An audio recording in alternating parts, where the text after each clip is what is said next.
আপনি সকালবেলা যদি এই জমিনে এসে দেখেন তাহলে পুরা এলাকা এই যে কুয়াশা পড়বে নাকি, এরপরে মাকড়সা বাসা বাঁধবে, সারা জমি দেখবেন শুধু মাকড়সা ঘর। এখন যদি বলেন এই ঘর ভাঙতে আমার তো সারাদিন লেগে যাবে, অথচ না, ছোট্ট একটা বাচ্চাকে একটা লাঠি দিয়ে বলবেন তো শুধু দৌড়া, ও দৌড়াবে আর মাদ্রাসা ঘর ভাঙতে ভাঙতে নিঃশেষ হয়ে যাবে। কথা বলেন।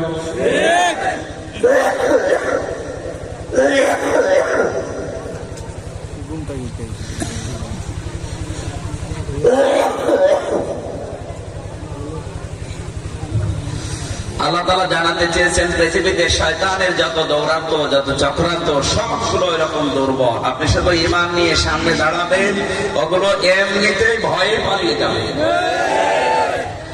এজন্য আমাদের অ্যাকশন হওয়া দরকার কোন আলেম ওলামার বিরুদ্ধে না, কোন ইসলামী দলের বিরুদ্ধে না। আমার অ্যাকশন ডাইরেক্ট হবে নাস্তিকদের বিরুদ্ধে। কথার সাথে আপনি একমত আছেন না? যারা আল্লাহকে বিশ্বাস করে না সে আমার অন্তত অন্তরঙ্গ বন্ধু হতে পারে না। তাহলে হারাজনের প্রথম অর্থ আল্লাহ তাআলা যেটা বললেন, আপনার বক্তব্য বিবৃতি শোনার পরে হয়তো তারা বুঝবে না, তারা এই বাস্তবতা উপলব্ধি করবে না যে কি বলতে চান। এটা না বোঝার কারণে বিরোধিতা করতে পারে, অবিশ্বাসও করতে পারে অনেকে। এক নাম্বার পেলাম, আবার কথা বলে, হ্যাঁ আপনি দাঁড়িয়ে আছেন কোন কারণে? এখানে মাঝখানে বসেন,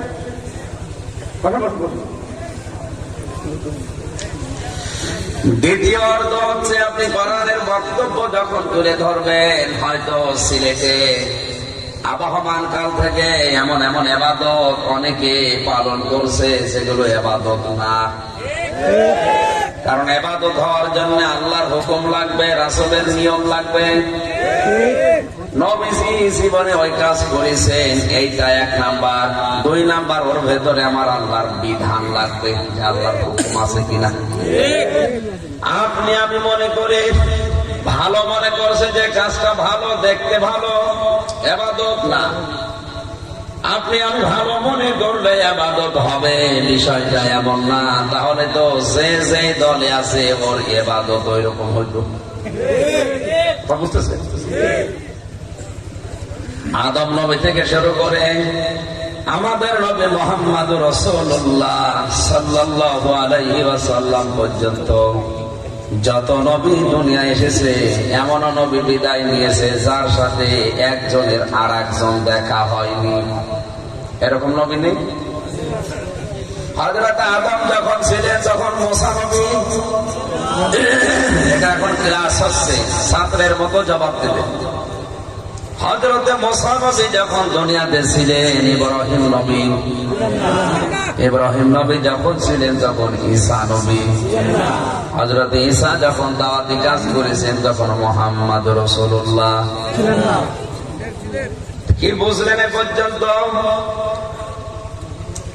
একজনের সাথে আরেকজনের নামের মিল নেই, একজনের সাথে আরেকজনের বংশের মিল নেই, গোত্রের মিল নেই, নামেরও মিল নেই, চেহারারও মিল নেই, কিন্তু প্রতিটি নবীর দাওয়াতি কাজ ছিল এক। প্রত্যেকটি নবী এক দাওয়াত দিয়েছে, ইয়া কওমি ইবুদুল্লাহ মা লাকুম মিন ইলাহিন গায়রু। প্রতিটি নবী জান দিয়েছে, আমার জাতির লোকেরা এক আল্লাহর ইবাদত করো, তার সাথে অন্য কাউকে শরীক করবা না, তিনি ছাড়া অন্য কেউ আর নেই। প্রতিটি নবীর দাওয়াত ছিল এক, কিন্তু কারো সাথে কারো দেখা নেই, চেহারার মিল নেই, নামের মিল নেই, সময়ও এক না। ঠিক আছে? আজ আমরা বাংলাদেশে 16 কোটির উপরে মুসলমান, 1,10,00,000 উপরে অন্যান্য জাতি আছে। অন্তত 16 কোটি মুসলিম যারা, আমাদের কিন্তু ইবাদতের মিল নেই। সিলেটের ফুলতলির পীর যে ইবাদত করে চরমনার সাথে মেলে না, চরমনায় পীরের মুরিদরা যে ইবাদত করে আটরশির সাথে মেলে না। আটরশির মওলানা এ বিশ্ব ওলি যে ইবাদত করছে জামাত ইসলামের সাথে মেলে না। জামাত ইসলাম যে ইবাদত করছে দেওয়ান বাগের সাথে মেলে না। ঠিক আছে না? একজনের সাথে আর একজন মিলছে না। অথচ প্রতিটি নবী দুনিয়াতে দেখা নেই, সাক্ষাৎ নেই, নামের মিল নেই, কিন্তু দাওয়াত ছিল। সবাই বলেন। তাহলে আজ আমাদের দাওয়াত এক থাকলে ইবাদত আলাদা আলাদা হতো না। আজ দাওয়াত যেহেতু সব আলাদা আলাদা, এই জন্য ইবাদত হয়ে গেছে আলাদা আলাদা। আল্লাহর নবী ১৫০০ বছর আগে জানিয়েছিলেন, সাতাফতারিকু উম্মতি আলা ৭০ আমার উম্মতের ভেতরে অতি শীঘ্রই ৭৩টা দল বের হবে। সিলেটবাসী, আমি অল্প সময় কথা বলি, খুব খেয়াল করে শোনেন। সাতাফতারিকু উম্মতি, এক আলিফ টান আছে। বক্তব্য শুরু করার আগে নবীজি সিন দিলেন, তার মানে অতি শীঘ্রই। উম্মতি বলে এক আলিফ টান দিলেন, তার মানে আমার উম্মত। আপনার কাছে আমার প্রশ্ন, ইহুদি, খ্রিস্টান, বৌদ্ধ, হিন্দু, মাজুসি এরা কি নবীর উম্মত?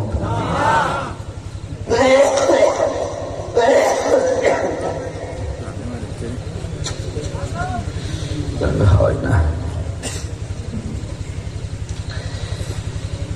যেটা বসাতে চাচ্ছি ওইটা আগে ব্রেনের ভেতরে গেঁথে নেবে, তারপরে সামনে যাবে।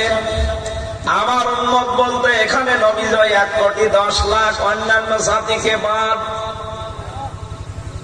না বললে ওগুলো তো আমার উম্মতের ভেতরে নেই, কারণ ওরা আমাকে মানে না। ইহুদি, খ্রিস্টান, বৌদ্ধ, হিন্দু, মাজুসি এরা নবীকে মানে, তাহলে ওরা নবীর উম্মত। বলেন বলেন। নবীর উম্মত আমরা যারা ১৬ আছি, তার মানে ৯৬ মুসলমান যারা, আমাদের ভেতরেই দল হবে ৭৩টা। বুঝতেছে? কুল্লুহুম ফিন্নার, প্রতিটি দল যাবে জাহান্নামে। শরীরটা শিওরে ওঠার কথা। একটা দলেরও নাম নেই, প্রত্যেকটা দল কুল্লুহুম ফিন্নার, প্রতিটি দল আগুনে যাবে। ইল্লা ওয়াহিদা, একটা দল বাদ দিয়ে। এবার তো আশার সঞ্চার হচ্ছে না, একটা দলের নাম আছে। সঙ্গে সঙ্গে সাহাবীরা বলেছিলেন, ইলা ইয়া রাসূলুল্লাহ সাল্লাল্লাহু আলাইহি ওয়াসাল্লাম মান হিয়া, হে নবী ওই একটা দলের লোক আবার কারা? কি করে তাদেরকে আমরা চিনতে পারি? সঙ্গে সঙ্গে নবী জবাব দিলেন, মা আনা আলাইহি ওয়া সাহাবী। দুইটা একারে করে টান আছে। নবীজি বললেন, যাদের চিন্তা, চেতনা, সরাত, সিরাত, পরিকল্পনা আমি নবী এবং আমার সাহাবীদের সাথে মিলবে, এরাই ওই একটা দলে আছে। বাকি যা আছে সবাই ৭২ কাতারে জাহান্নামে। সিলেটবাসী, আপনার এখন চিন্তার জগতে তো ঝড় ওঠার দরকার। আমি আবার ওই এক কাতারে আছি নাকি ওই ৭২ কাতারের ভেতরে চলে গেলাম? কথা বলেন না। আপনি যদি ওই এক কাতারে থাকতে না পারেন, আপনি যদি ১০০০ বছর হায়াত পান, আপনার পুরো হায়াতটাই ব্যর্থ। বলেন। আপনি ওই এক কাতারে যদি থাকতে না পারেন, কিয়ামত পর্যন্ত বাংলাদেশের ক্ষমতায় আছেন, আপনার জীবন ব্যর্থ। কারণ আজ আমরা অনেকেই লাভ কোনটা, ক্ষতি কোনটা, সঠিক লাভ আর সঠিক ক্ষতি টের পাই না, বুঝতে পারি না। এই জন্য লাভকে ক্ষতি মনে করি, ক্ষতিকে লাভ মনে করি। এখানে লাভ মানে এলো ভি লাভ, এই লাভ না। লয়াকার ভ, কি লয়াকার ভ লাভ, আর এলো ভি লাভ। এলো ভি, এই লাভের ভেতরে যারা আছে তারা কিন্তু সব হারিয়েছে, বিশেষ করে বিয়ের আগে। বিয়ের আগে যারা এই লাভে পড়েছে তাদের জীবন শেষ। এই লাভে যারা পড়ে দেখবেন প্রেমিকার মাথায় হাত দিয়ে বলে আল্লাহর কসম করে আমি ভুলে যাব না। হাত দিয়েছে কোথায়? মাতা এই মাথায় হাত দেওয়া তো চাই যাচ্ছে। মনে করছে প্রেমিকার মাথায় হাত দিলে যত চুল পড়বে তত নেকি। অথচ ওই হাতটা যদি বিয়ে করার পরে হাত দিয়ে বলতো আল্লাহর কসম স্ত্রী তোমাকে আমি ভুলে যাব না, যতগুলো চুল পড়তো অতগুলো নেকি পেত। কোনদিন বর মাথায় হাত দিয়ে কথা বলেছেন? কে বলেছেন? হাত বলেন তো।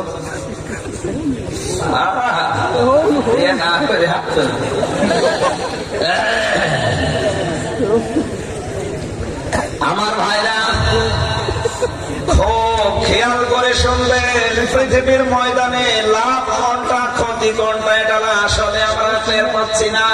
এজন্য আজকে অনেকেই লাভকে ক্ষতি মনে করছি আর ক্ষতিকে লাভ মনে করছি।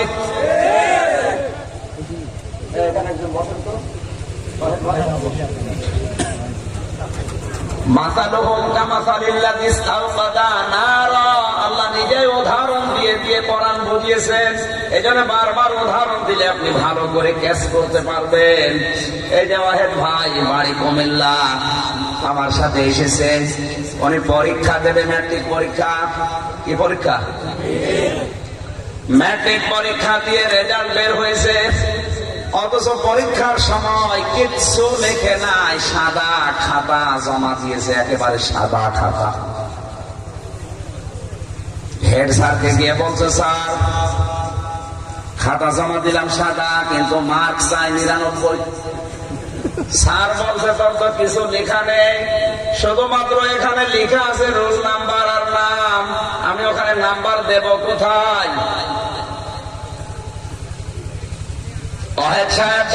বলছে স্যার আপনি আমার মাজার দিকে তাকান। মাজার দিকে তাকিয়ে দেখেন নন। বলছেন কি বন্ধু? স্যার বলতে তুই বাড়ি চলে যা, তুই বাড়ি যাওয়ার আগে দেখবে টাকার মা বাবা যারা আছে আত্মীয় স্বজন এবং কি ওনার প্রেমিকাও খুশি। জিনিস একটা কোনদিন লেখাপড়া করে না, ক্লাসে যায় না, শুনলাম কিছু লেখেও নাই, সাদা খাতা জমা দিয়েছে, এরপরও নাম্বার পেয়েছে 99। এর জীবন সফল, এ জীবনে বহু কিছু করতে পারবে। দুনিয়ার সাধারণ মানুষ কিন্তু এটাই মনে করবে। আর এই যে আল্লাহর ওলি পরীক্ষা দিয়েছে, দেখে লেখার সুযোগ ছিল, যতটুকু যোগ্যতা আছে অতটুকুই লিখেছে। পরীক্ষায় যখন রেজাল্ট এসেছে, নাম্বার পেয়েছে 100 ভেতরে 50। কত? ওনার মা বাবা আত্মীয় স্বজন যারা আছে বলবে ওর জীবন শেষ। কি বললো? এত কষ্ট করে ওর পেছনে টাকা পয়সা খরচ করে পর্যন্ত নিয়ে আসলাম, অথচ 80 তো দরকার, পেয়েছে মাত্র 50। ওরে দিয়ে কিছুই হবে না। আর আমি পরীক্ষা দিয়েছি, যেদিন পরীক্ষা হবে ওই দিনের আগের রাতে প্রশ্নপত্র ফাঁস হয়েছিল। 4 জনকে ভাড়া করে গাইড বই দেখে দেখে প্রশ্নের উত্তরগুলো সব 4 জন মিলে লিখেছি। শুধু লিখেছি এতটুকুই না, প্রশ্নের উত্তর চেয়েছিল 10টার ভেতরে 5টা। সারা রাত যেহেতু সময় ছিল ফ্রি, 4 জন মিলে লিখছি। এই জন্য লিখতে লিখতে হয়ে গেছে 10টার ভেতরে 10 পাই। যে রেজাল্ট বের হচ্ছে ওই দিন নাম্বার পেয়েছি 120। দুনিয়ার মানুষেরা চিন্তা করবে কি, এ ছাত্র যত ভালো হোক 100-র ভেতরে ভাই 100 পাবে, 120 পাই কি করে? স্যার বলছে দেখো এ ছেলে পাইতে আমি করবো কি? কারণ সে খাতা লেখা তো ওর না, ভাড়া করে লিখেছে। দাড়ি কমা ফুল স্টপ কিচ্ছু বাদ যায়নি, সেখানে সেইটা। কারণ লেখা তো সবার ওর না, এক একজনের এক এক ধরনের লেখা। আমি 10টার ভেতরে 5টা প্রশ্নের জবাব চেয়েছিলাম, আগের রাতে সময় ফিরে পাওয়ার কারণে 10টার ভেতরে 10টার জবাব দিয়ে দিয়েছি। আমি এক একটা প্রশ্নে 10 করে নাম্বার দিতে দিতে শেষ পর্যন্ত দেখা গেল 120 হয়ে গেছে। আমি এখন করবো কি? সারা দুনিয়ার মানুষ যদি বলে আমির হামজা সফল, আপনার যদি বিবেক থাকে বলা লাগবে ও ব্যর্থ। কথা বলে না কেন? আজ দুনিয়াতে আমাকে আর অহেদকে নিয়ে অনেকে ব্যস্ত, কিন্তু এই লোকটাকে নিয়ে ব্যস্ত না। কি বললাম কিছু না বুঝে যদি ঠিক বলেন, আপনারও খবর আছে। কথা বুঝতেছে? আজ আমরা আসলে লাভকে ক্ষতি মনে করছি, ক্ষতিকে লাভ মনে করে দুনিয়ার এই জীবনে চলতে গিয়ে অনেকে ওই এক কাতারে আর নেই, আসি সবই প্রায় ওই 72 কাতারে। 72 কাতারের ভেতরে থাকতে গিয়ে আজ আমরা অনেকে অনেক কিছু হারিয়েও ফেলেছি। কথা বলে না কেন? আমাদের খুলনা বিভাগ কুষ্টিয়ায় আমার বাড়ি। ফজরের নামাজ যদি আমি পড়তে গিয়ে দেখি ইমাম সাহেবের দাড়ি কেটে সফা দাড়ি নেই। জিজ্ঞাসা করা হবে, হুজুর দাড়ি কই আপনার? উনি সহজে উল্টা প্রশ্ন করবে, বেটা আমার নাই দাড়ি নেই, তুমি যে মুসল্লি তোমারও তো দাড়ি নেই। তখন মুসল্লি বলবে, হুজুর দাড়ি ছাড়া মুসল্লি হওয়া যায়, দাড়ি ছাড়া ইমাম হওয়া যায় না। কথা বলবে না? কি বুঝলেন এখান থেকে? বাংলাদেশের কুষ্টিয়া একটা জেলা, সদর থানার হালসায় আমার বাড়ি। ও গ্রাম অনেকে চেনেও না এখানকার। চিনবে? হালসা জামে মসজিদের ইমাম হতে গিয়ে দাড়ি কাটলে যদি ইমামতি করা না যায়, তাহলে দাড়ি কেটে বিশ্ব অলি হওয়া যায় কি করে? আজ দাড়ি কাটা বিশ্ব অলি নেই। বলেন আপনার তো বিবেকের কাছে প্রশ্ন। আমার মান আলাইহি ওয়া সাহাবী, আমি নবী এবং আমার সাহাবীরা যে সূরাতে সিরাতে মতে পথে পরিকল্পনায় আছে, আপনার তো ওইটার উপরে মিল থাকা লাগবে। নবীদের দাড়ি ছিল, সাহাবীদের দাড়ি ছিল, আপনার নেই। আপনি ওই এক কাতারে নেই, আপনি আছেন ওই 72 কাতারে। এরকম একটা একটা করে যদি মিলাতে আরম্ভ করি, আমার যেহেতু বিষয় এইটা না, আমি শুধু ইঙ্গিত দিলাম, আপনার মাথায় মগজ আছে, আপনি এবার ভাবেন। আমার তো চিন্তার জগতে ঝড় উঠেছে, আল্লাহ আমি আবার ওই 72 কাতারের কোন কাতারে পড়ে গেলাম না তো। আমার ফাঁকা লাগবে কয় কাতারে? আরো জোরে বলেন, কয় কাতারে?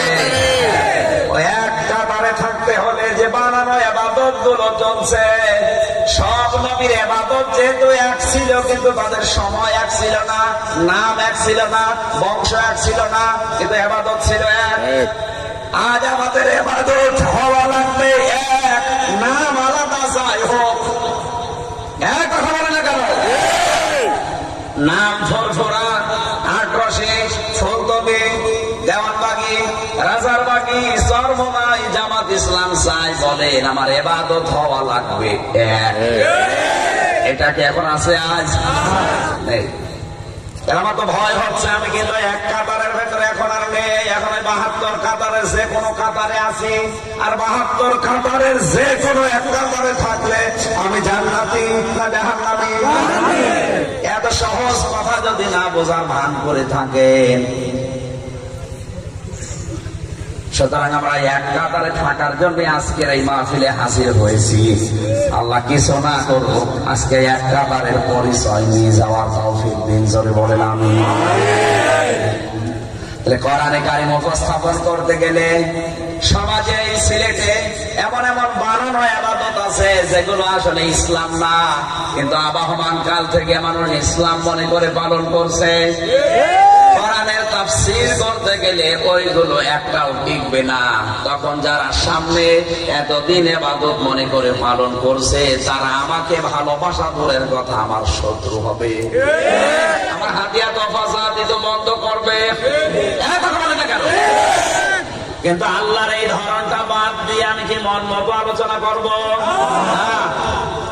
আমার হাতিয়া তফা বন্ধ হয়ে যায়। যাক, ওরা ছিলে সিলেট যদি আমার শত্রু হয়ে যায়, যাক, আমি কোরআন যেভাবে উপস্থাপন করার ধরন আল্লাহর কাছ থেকে শিখেছি, ওইটা সামনে নিয়ে আলোচনা করবো ইনশাআল্লাহ।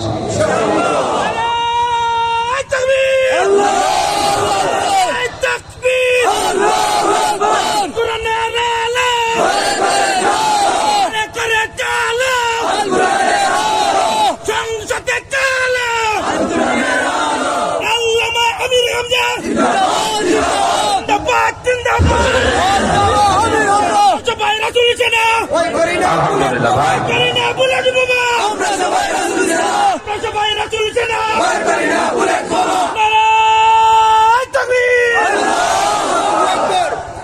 এটার নাম হচ্ছে উদ্দীপনা, উৎসাহ, উচ্ছ্বাস। ইসলামে উদ্দীপনা জায়েজ আছে, কিন্তু অনুমাদনা জায়েজ নেই। আমরা ইসলামের কোন বিষয় নিয়ে অনুমাদনা সৃষ্টি করব না, পাগল হয়ে যাব না, ঠিক আছে? আর উৎসাহ আছে, উদ্দীপনা আছে, উচ্ছ্বাস আছে, এইটা জায়েজ আছে।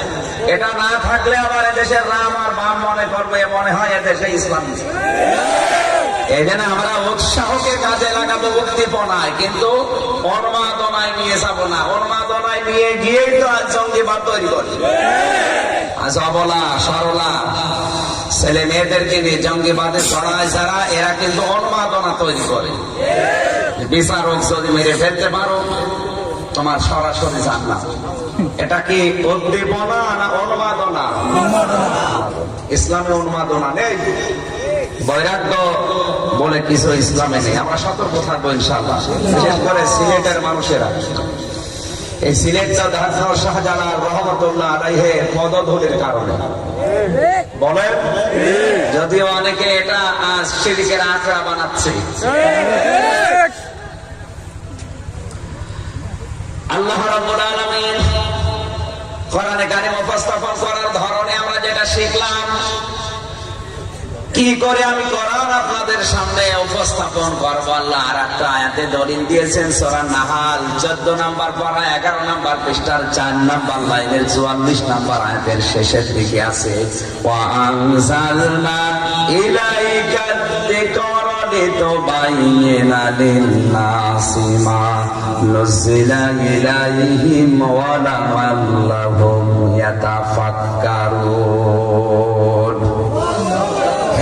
আপনি যখন মানুষের সামনে কোরআন দিয়ে আলোচনা করবেন, কোন মানুষগুলোর সামনে কথা বলবেন? লিতুবাইয়িনা লিন-নাস, যাদের ভেতরে জীবন আছে, যারা জীবিত।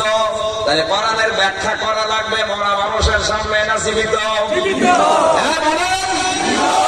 দুঃখজনক হলেও সত্য, বাংলাদেশে 96% মুসলমান কিছু রাম আর বামদের উস্কানিতে সরকার মহোদয় পর্যন্ত কোরআনে কারীম জীবিত মানুষদের সামনে উপস্থাপন করা আজ বন্ধ করে দিচ্ছে।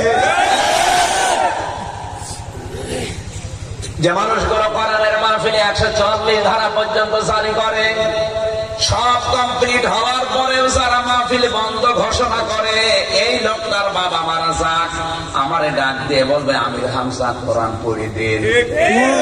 ওরে বেটা, তোর বাপ মরে গেছে, এখন পড়ে করবো কি? যতদিন জীবিত ছিল ওই সময় পড়লে কাজ হতো, এখন বলেন না কেন? সুতরাং পার্থক্য আজ করা লাগবে। যারা ডাইরেক্ট কোরআনের বিরুদ্ধে মরা মানুষকে কোরআন শোনাতে বলে, আল্লাহর জীবিত বান্দাদের সামনে কোরআন উপস্থাপন করা বন্ধ করে দিচ্ছে, এরা এক প্রকার কাফির। কারণ সিদ্ধান্ত নিয়েছিল 1500 বছর আগে আবু জেহেল, ওয়াকালাল্লাযীনা কাফারু লা তাসমাউ লিহাযাল কুরআনি ওয়ালগাউ ফীহি লাআল্লাকুম তাগলিবুন। ওই সময় আবু জেহেল সংসদে পর্যন্ত আইন পাশ করেছিল, সব চলতে দাও, কোন অসুবিধা নেই, মুহাম্মদের কোরআনের অনুষ্ঠান যেন না চলে। একটু খেয়াল করেন তো, 1500 বছর আগের আবু জেহেলের কথা আর এখন অনেকের তার নাতিদের কথা প্রায় মিল আছে। তারা বলছে সব চলবে, সিনেমা হল চলুক, মাছের বাজার চলবে, গরুর বাজার চলবে, নির্বাচন চলবে, শুধু কোরআনে মাহফিল গুলো বন্ধ করে দাও। আবু জাহেলের উদ্দেশ্য কি ছিল? কোরআনের অনুষ্ঠানগুলো যদি মুহাম্মদকে বন্ধ করাতে পারো তাহলে তোমরা গালেব হবে, বিজয় হবে। তোমরা যে চেয়ারে আছে ওই চেয়ার আর কেউ নিতে পারবে না। আবু জাহেলের বিশ্বাস তৈরি হয়েছিল কেন? কারণ আরব দেশের মানুষের ভাষা আরবি ও বুঝতো মুহাম্মদ রাসূলুল্লাহ কি বলতে চায়। এটা যদি জনগণ আসলে বোঝে তাহলে আমার যে অবৈধ চেয়ার এ থাকার কথা না। আজ আর নাতি মতিরা যারা প্রেতাত্মারা যারা বুঝে ফেলেছে যে আমাদের অনেকের চেয়ার পায়া নেই, শুধু চেয়ার আছে। কথা বুঝতেছে? পায়া নেই, শুধু চেয়ার। দেশের জনগণ যদি কোরআনের আলোচনা শুনে বুঝে যে চেয়ার নেই, এ তো পায়া নেই, ধাক্কা দিয়ে পড়ে যাবে। যখন বলে না এইটা বুঝতে দেওয়া যাবে না, সরাসরি তো বলা যাচ্ছে না যে কোরআন চলতে দেব না। ইনডাইরেক্ট এই কাজগুলো করে জীবিত মানুষদের কোরআন শোনাতে বঞ্চিত করছে। ওদের উদ্দেশ্যে আবু জাহেলের মতো যে টিকে থাকা যাবে যদি কোরআন না চলে। আবু জাহেলের সিদ্ধান্ত কেউ যদি এখন নেয় সেও তো ডিজিটাল আবু জাহেল। আবু জাহেল মারা যাওয়ার পরে জানাজা হয়েছে, কবরে গেছে। বলুন বলুন, যারা এই সেন্সে আছে এরাও মারা গেলে বাংলাদেশে জানাজা কবরে দেওয়া বন্ধ করে দেন। কারণ তো জান্নাত পাবে না। কিয়ামতের দিন কোরআন যদি কারো বিরুদ্ধে অবস্থান নেয়, আল কোরআনও জীবিত মানুষদের জন্য।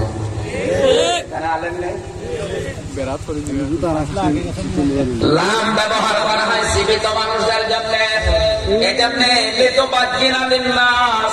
আপনি যখন বক্তব্য দেবেন কোন মানুষ? এখানে যারা আছে মরা না জীবিত।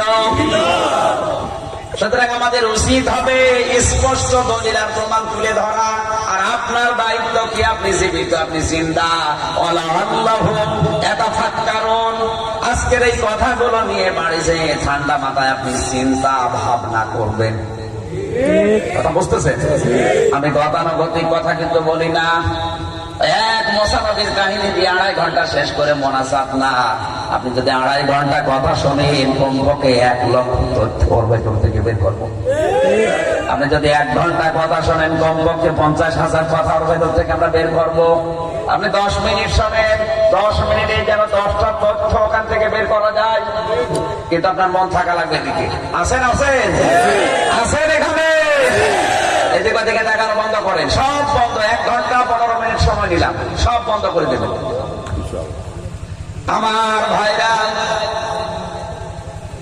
যে কোরআনে কারীম আমার উচিত চিন্তা মানুষদের সামনে ব্যাখ্যা করা স্পষ্ট দলিল প্রমাণ দিয়ে। আর আপনারা শ্রোতা, আপনার দায়িত্ব এই কথাগুলো নিয়ে চিন্তা ভাবনা করা। আল্লাহর এই 2টা আয়াত সামনে নিয়ে আমরা এবার তাফসীরে প্রবেশ করছি। রাসূলের উপরে দরুদ আর সালাম পাঠ করার মাধ্যমে আজকের আলোচনার বিষয় 2টা পড়েছি। সূরা মুমিনুনের 12 এবং 13 নম্বর আয়াত, আর সূরা তাহার 74 নম্বর আয়াত। একটা আলোচনার বিষয় হচ্ছে রবের পরিচয়, আর একটা আলোচনার বিষয় হচ্ছে জাহান্নামী মানুষদের যে অবস্থানগুলো হবে তাদের পরিচয়। আমরা রবের পরিচয় আজকে তুলে ধরতে চাই। সিলেট শহর, এটা না শহরতলিতে আমি জানি জ্ঞানী গুণী মানুষেরা যারা আছেন চিন্তা ভাবনা করবেন। আমরা গবেষণামূলক কথা বলবো ইনশাআল্লাহ। আগে রাসূলের উপরে দরুদ আর সালাম পাঠ করছি, কারণ মরণের পরে আপনার যত সম্পর্ক দুনিয়ায় সব কাট হয়ে যাবে, শুধু একটা সম্পর্ক ঠিক থাকবে। আজকে ওহেদের সাথে আমার পরিচয় আছে, কিন্তু মরণের পরে ওনার সাথে আমার আর কোনো পরিচয় থাকবে না। এমনকি ওনাকে দেখলে পরিচয় দেব এরকম মনও আমার তৈরি হবে না। এখান থেকে কয়েকটা ভ্রান্ত ধারণা আপনার কেটে যাবে। এটা আছে সূরা মুমিনুন 18 নম্বর পারা 7 নম্বর পৃষ্ঠা 13 নম্বর লাইনের 101 নম্বর আয়াতে, ফাইদা নফিখা ফিস সূরি ফালা আনসাবা বাইনাহুম ইয়াউমাইদিন ওয়ালা ইয়াতাসাআলুন। জোরে বলেন আল্লাহু আকবার। আল্লাহ পাক বলেন যেদিন সৎকার দেওয়া হবে সিংহায়, ওই দিন পৃথিবীর যত রকমের নসব আছে, নসবের বহুবচন আনসাব, যত রকমের সম্পর্ক আছে রক্তের বাইরে, সব শেষ, সব কাঠ হয়ে যাবে, সব ছিন্ন হয়ে যাবে। এমনকি কেউ কারো সম্পর্কে প্রশ্ন করবে, জিজ্ঞাসা করবে, এটাও মনে থাকবে না। তাহলে আপনার সাথে আপনার মায়ের সম্পর্ক আছে ওই পর্যন্ত, যতদিন আপনার চোখ বন্ধ না হয়। একথা বলে না? এমনকি মুসা নবী আলাইহিস সালাম, ঈসা নবী আলাইহিস সালাম, ইব্রাহিম নবী আলাইহিস সালাম, এত বড় বড় পাওয়ারফুল নবীরা পর্যন্ত বলবে, হে আল্লাহ, আমার মা মরিয়মের ব্যাপারে আমার কোনো প্রার্থনা তোমার কাছে নেই। তোমার যা ভালো লাগে আমার মা মরিয়মের সাথে আচরণ করো, কিন্তু তুমি আমাকে বাঁচাও। ইব্রাহিম নবী বলবে, রব্বুল আলামিন, আমার বাবা আজরের সাথে তোমার যা আচরণ ভালো লাগে করো, কিন্তু তুমি আমাকে বাঁচাও। এদিকে তাকান, ফিজে আলীর কোরআনে সাইয়্যিদ কুতুব লিখেছেন, অনেক সন্তান তার মায়ের পা ধরে 500 বছর পড়ে থাকবে। 500 বছর পর ওর মুখের উপরে লাথি দিয়ে বলবে, দুনিয়ায় আমার বিয়ে হয়নি, তুই কে? সিলেটবাসী, আজ কত গুজব শোনা যায় যে কিয়ামতের দিন এক এক পীর সাহেব নাকি 40,000 মরিদ নিয়ে উঠবে। এটা একেবারে পুরা মিথ্যা কথা, বানানো কথা। কিয়ামতের ময়দানে প্রতিটি মানুষ উঠবে আল্লাহর সামনে স্রেফ একা একা, কেউ থাকবে না আপনার সাথে। বিচারের প্রথম স্টেপে একেবারে স্রেফ আপনি একা দাঁড়াবেন। ওয়াকুল্লুহুম আতিহি ইয়াউমাল কিয়ামাতি ফারদা। সূরা মরিয়মের 95 নম্বর আয়াত। কোরআনের উপরে আর কিছু আছে? নাই। হ্যাঁ, বলেন বলেন। 100% আপনি বিশ্বাস করতে পারেন, কিয়ামতের দিন প্রতিটি মানুষ আল্লাহর সামনে দাঁড়াবে স্রেফ একা একা, কেউ থাকবে না। হ্যাঁ, বিচারের দ্বিতীয় সিস্টেমে তখন আপনার নেতা থাকবে আপনার সাথে। সূরা বনী ইসরাঈলের 71 নম্বর আয়াতের প্রথমে আছে, কিয়ামতে এবার আর আল্লাহ আপনাকে একা ডাকবে না, এবার ডাকতে হলে আপনার নেতা সহ ডাক দেবে। আগে নেতা, এরপরে কর্মী। আগে নেতা, আপনার বিবেকের কাছে এবার আমার প্রশ্ন, বিবেক যদি বলে যায় তাহলে আপনার কাছে আমার জিজ্ঞাসা নেই। বিবেক যদি জাগ্রত থাকে, বলেন কিয়ামতের দিন আপনার নেতার সাথে আপনাকে দ্বিতীয় স্টেপে ডাক দেবে। আগে নেতা, এরপরে আপনার কি মনে হচ্ছে বলেন তো? আজ যাই নেতার আদর্শ আপনি মানেন, সে নেতার আদর্শ মতো চলেন, কিয়ামতের দিন যদি ওই নেতা আপনার সামনে দাঁড়ায়, ওকে দেখলে আল্লাহ কি মনে হয় যে ওকে দেখলে আল্লাহ আপনাকে মাফ করবে?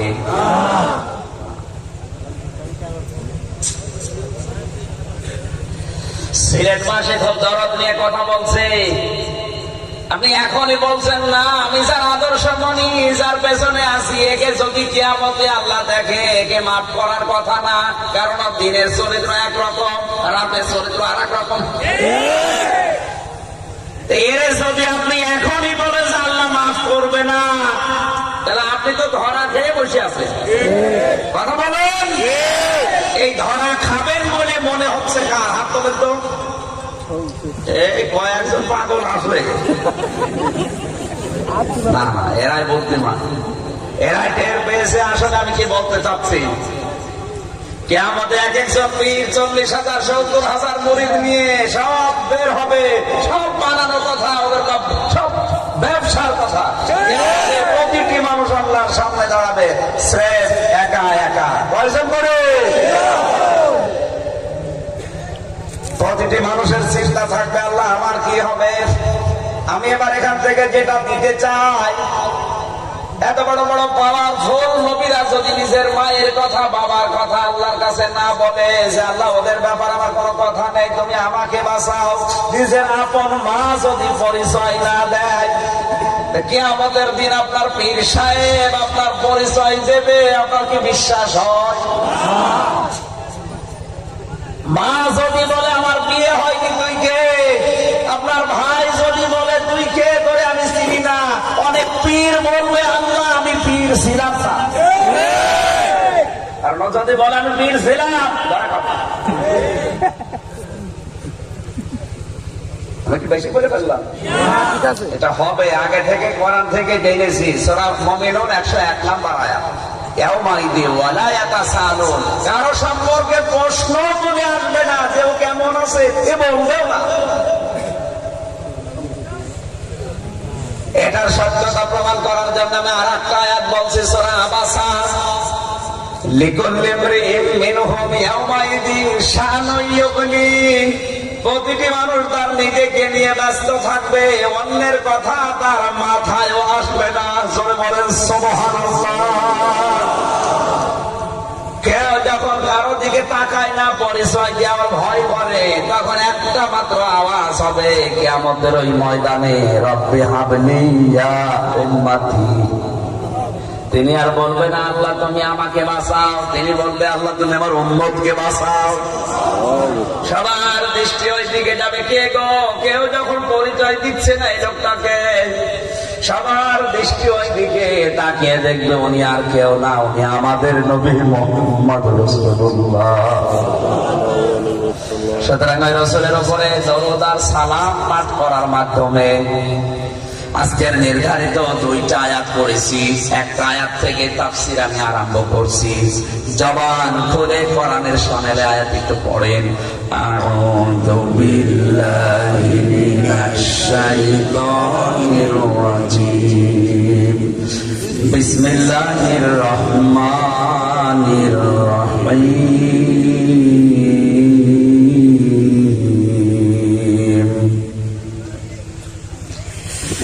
إنه من يأت ربه مجرما فإن له جهنم لا يموت فيها ولا يحيا صدق الله العظيم সূরা তাহা কোন সূরা? সবাই বলেন 74 নম্বর আয়াত। মাত্র একটা আয়াত পড়েছি। আমার এই মাথার ভেতরে আয়াত সম্পর্কে যত তথ্য আছে, এখন 11টা বাজে, 12টা পর্যন্ত আমরা চালাবো, 1 ঘন্টা না। আমার মনে হয় আয়াতে যত কথা আল্লাহ দিয়েছেন, আমার হায়াতের জীবন শেষ হয়ে যাবে, তাও কথা শেষ হবে না। তাফসিরে প্রবেশ করে আমরা তাফসির আকারে এই কথা বলবো। কোন আয়াতের নামকরণ আগে দেখতে হবে কোন সূরার এটা। কি বললাম সূরার নাম? পড়া কোরআনে আল্লাহ নবীজির নাম দিয়েছেন প্রধানত 7টা, তার ভেতরে তাহা একটা। বিশ্ব নবী মুহাম্মদ রাসূলুল্লাহকে আল্লাহ 7টা নাম ধরে ডাক দিয়েছেন। তাহা, ইয়াসিন, মুজাম্মিল, মুদাসসির, আহমদ, মুহাম্মদ আর আব্দুল বা আব্দুল্লাহ। কয়টা? 7টা। এই ছাত্রদের যা অবস্থা, এক সাইডে এসে কাঁদছিল বাবার সামনে। কাঁদিস কেন? রেজাল্ট দিয়েছে তাই কাঁদছি। রেজাল্ট দিয়েছে তুই ফেল না পাস? কথা বলে না। জিজ্ঞাসা করছে তুই ফেল না পাস? কথা বলে না।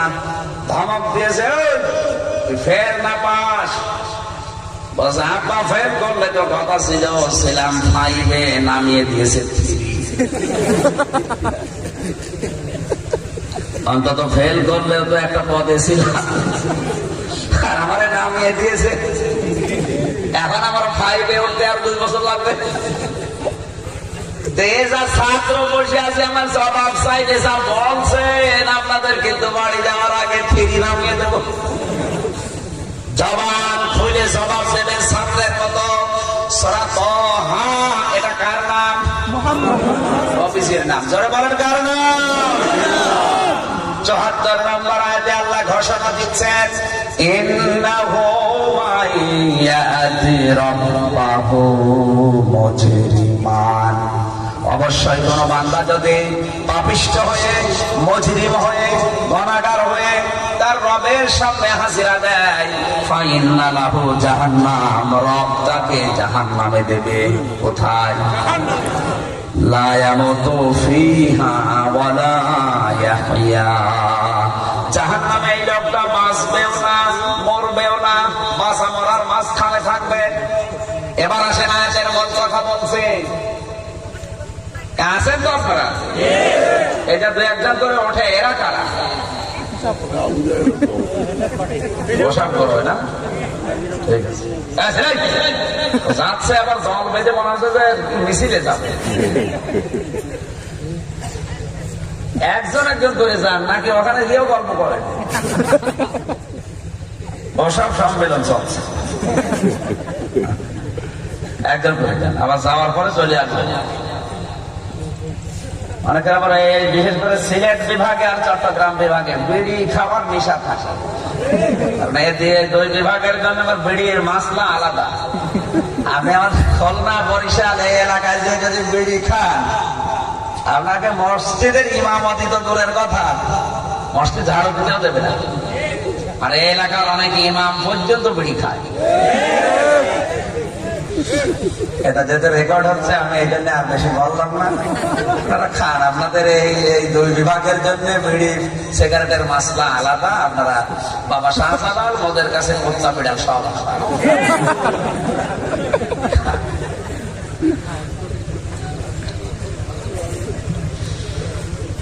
বিড়ি যদি কেউ খেতে খুব বেশি নেশা লাগে, খেয়ে আবার চলে আসে, ঠিক আছে তো? হ্যাঁ, চলে যাচ্ছে না, আবার আপনাকে খেয়ে আবার বাড়ি চলে যাবে না, খেয়ে চলে আসছে।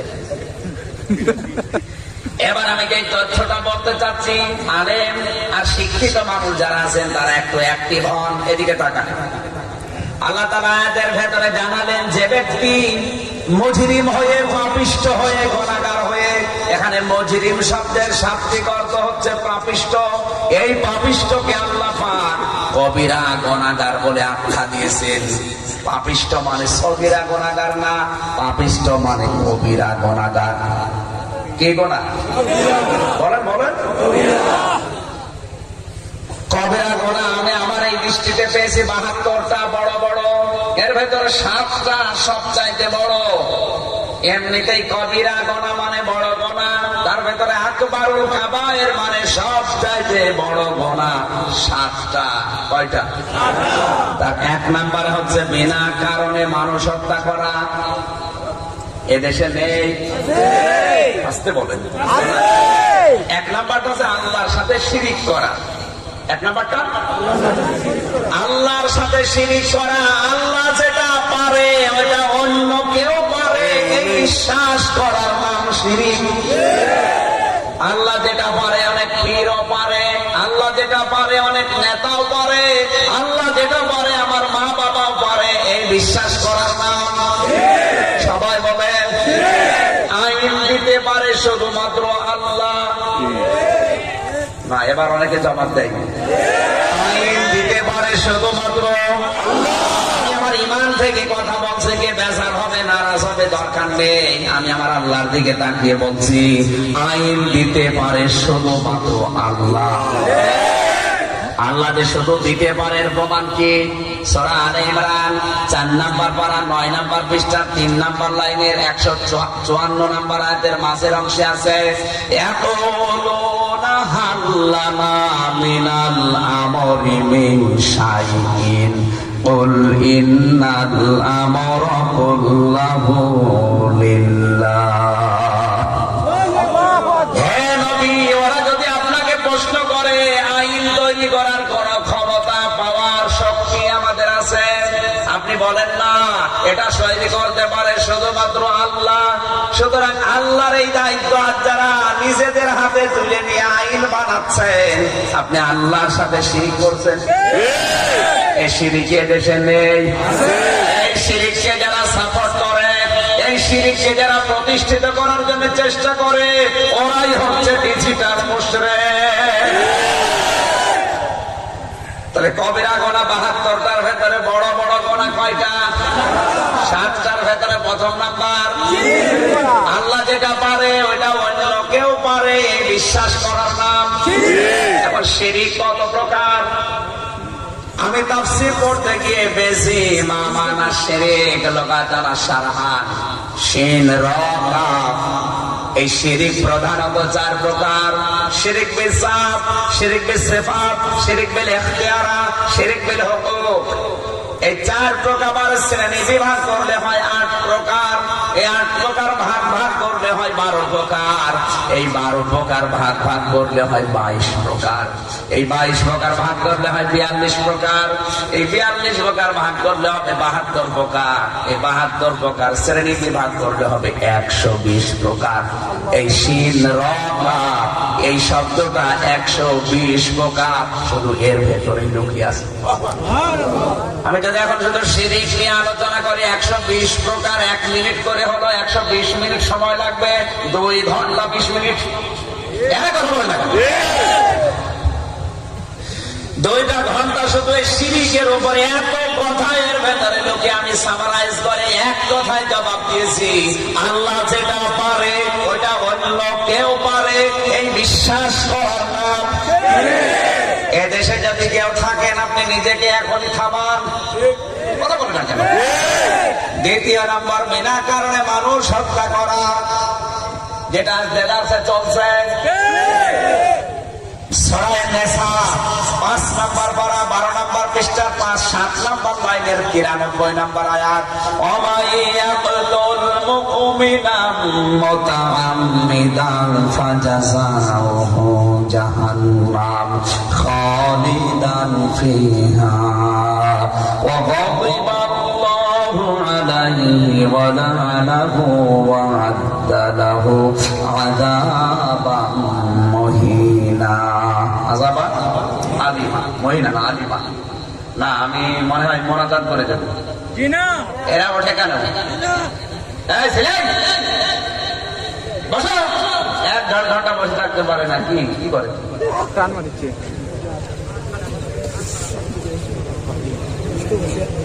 আমি তো আগেই বলেছি গলায় কান নেই, সুর নেই আমার। 2 হাত কানের ভেতরে দিয়ে হোসাইন বলে কান দেওয়ার ক্ষমতা আমার নেই। এদিকে এই ওয়াজগুলো চলে, আমি জানি। আল্লাহ সে অলিটা মরে গেল, ভৈরবী ভাই আমি তো কানে হাত দিয়ে শুরু করবো। আরে আরে ওয়াজ হচ্ছে। আল্লাহ রাব্বুল আলামিন তার বান্দার সাথে যেন ভালো আচরণ করে, তাকে যেন জান্নাত দান করেন, আমিন। তার সম্পর্কে বলতে চাই এতটুকু, আমাদের ধারণাটাই সে মনে করেছে ইসলাম ওই রকমই, কানে হাত দিয়ে শুধু হোসাইন বলে টান দেওয়া না। আমাদের দরকার আমাদের জীবনের ফসি। আমরা অনেকে ভ্রান্ত ধারণায় আছে, ধারণাগুলো যেন কেটে যায়। আমি জানি, বিশ্বাস করি, আমি মনে করি আজকের এই আলোচনাটা যদি সত্যি কেউ মন দিয়ে শুনে, অনুধাবন করে বোঝার চেষ্টা করে, পালন করতে চায়, অবশ্যই তার জীবন থেকে যাবে, বাধ্য হবে।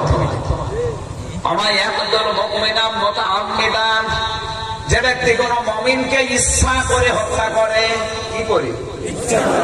ফাজাযাউহু জাহান্নাম, আল্লাহ তার পুরস্কার দেবে জাহান্নাম। ভালো করে শব্দের দিকে মিলান। খালিদান ফিহা, চিরকাল সে লোকটা জাহান্নামে থাকবে। এখানে কিন্তু খালিদিনা ফিহা না, খালিদান ফিহা মাসদার, এটা চিরকাল লোকটা থাকবে। গাদিবা আল্লাহু আলাইহি, আল্লাহ নিজে তার উপরে রেগে থাকবে। ওয়া লা'নাহু, তার উপরে আল্লাহ নিজে বরদোয়া দেবে, লানত দেবে। ওয়া আ'আদ্দা লাহু আযাবান আলীমা, তার জন্য যন্ত্রণাদায়ক আযাব রেডি করে রাখবে। তাহলে এখানে মানুষ হত্যা করা, মুমিন হত্যা করা, আমরা জানি কি গুনাহ, বলেন না কেন? এই কবিরা গুনাহ কিভাবে করে? মুতাআম্মিদান, ইচ্ছা করে। আজ বাংলাদেশে আমি নাম নিলাম না, শুধু ইচ্ছা করে, হিংসার বশবর্তী হয়ে, অহংকার করে, রাজনৈতিক মতদর্শ মেলে না, এই কারণে মানুষ অনেকে হত্যা হচ্ছে। সে যেভাবেই হোক, ক্রস ফায়ারের নাম দিয়ে হোক, ফাঁসির রায় দিয়ে হোক, রাতের বেলা বাড়ি থেকে তুলে নিয়েছে একেবারে মাথার সাথে ঠেকিয়ে হোক, যেভাবে হোক যারা মেরে ফেলছে, হিংসা করে, অহংকার করে, রাজনৈতিক মতদর্শ মেলে না এই কারণে, অথবা ইচ্ছাকৃত ভাবে আনন্দে আপনি কি গোনা করলেন, বলেন না কেন, বলেন বলেন। এই কবিরা গোনা করার পরে আল্লাহ আপনাকে দেবে পুরস্কার হিসাবে কতদিন থাকবেন, বলেন বলেন। ওখানে থেকে আপনি শান্তি পাবেন না, আল্লাহ নিজে রেগে থাকবে, আল্লাহ নিজে বরদোয়া দেবে, লানত দেবে, যন্ত্রণাদায়ক আযাবগুলো আপনার জন্য একটা একটা করে রেডি করবে। এই ধারণাটা যতদিন পর্যন্ত 100% আপনি মনের ভেতরে কাঁদতে না পারবেন ততদিন আপনি এই গোনা বন্ধ করতে পারবেন না। আমাদের এই ধারণাটা পুরো উল্টিয়ে দিয়েছে। অনেকেই বলে না জাহান্নামে আল্লাহ যদি দেয় অসুবিধা নেই, বেশি দিন রাখবে না। বেশি দিন রাখবে না কাদের সেইটা অনেকে আমরা জানি না। এবার আমি আয়াতের গবেষণামূলক যে তথ্য পেয়েছি, সূরা হুদ 12 নম্বর পারা, 12 নম্বর পৃষ্ঠা, 10 নম্বর লাইনের 106, 7, 8 নম্বর আয়াত, একটু মিলা। ফাম্মাল্লাযীনা শাকু ফাফিন্নার, যে ব্যক্তি হতভাগ্য হয়ে, দুর্ভাগা হয়ে, যে ব্যক্তি ইচ্ছাকৃত অন্যায় করে, বিশেষ করে কবিরা গুনাহ, শিরক, বেদাত, কুফরি, জুলুম, এই লোকটার ভাগ্য ভালো না হতভাগ্য, বলেন বলেন। এই হতভাগ্য লোকটা যদি আল্লাহর কাছে যায়, মহান আল্লাহ তাকে আগুনে দেবেন। কোথায় দেবেন? আগুনের ভেতরে পড়ার পরে লাহুম ফিহা জাফিরুন ওয়া শাহীক, ও চিৎকার করবে আর আর্তনাদ দেবে। আমি এখানে আলেম চাচ্ছি, আলেম নেই। আমার কথা কি ঠিক আছে না যে একটা বানানো? ঠিক নেই। লোকটা চিৎকার করবে আর আর্তনাদ করবে। জাফিরুন ওয়া শাহীক, কতদিন করবে?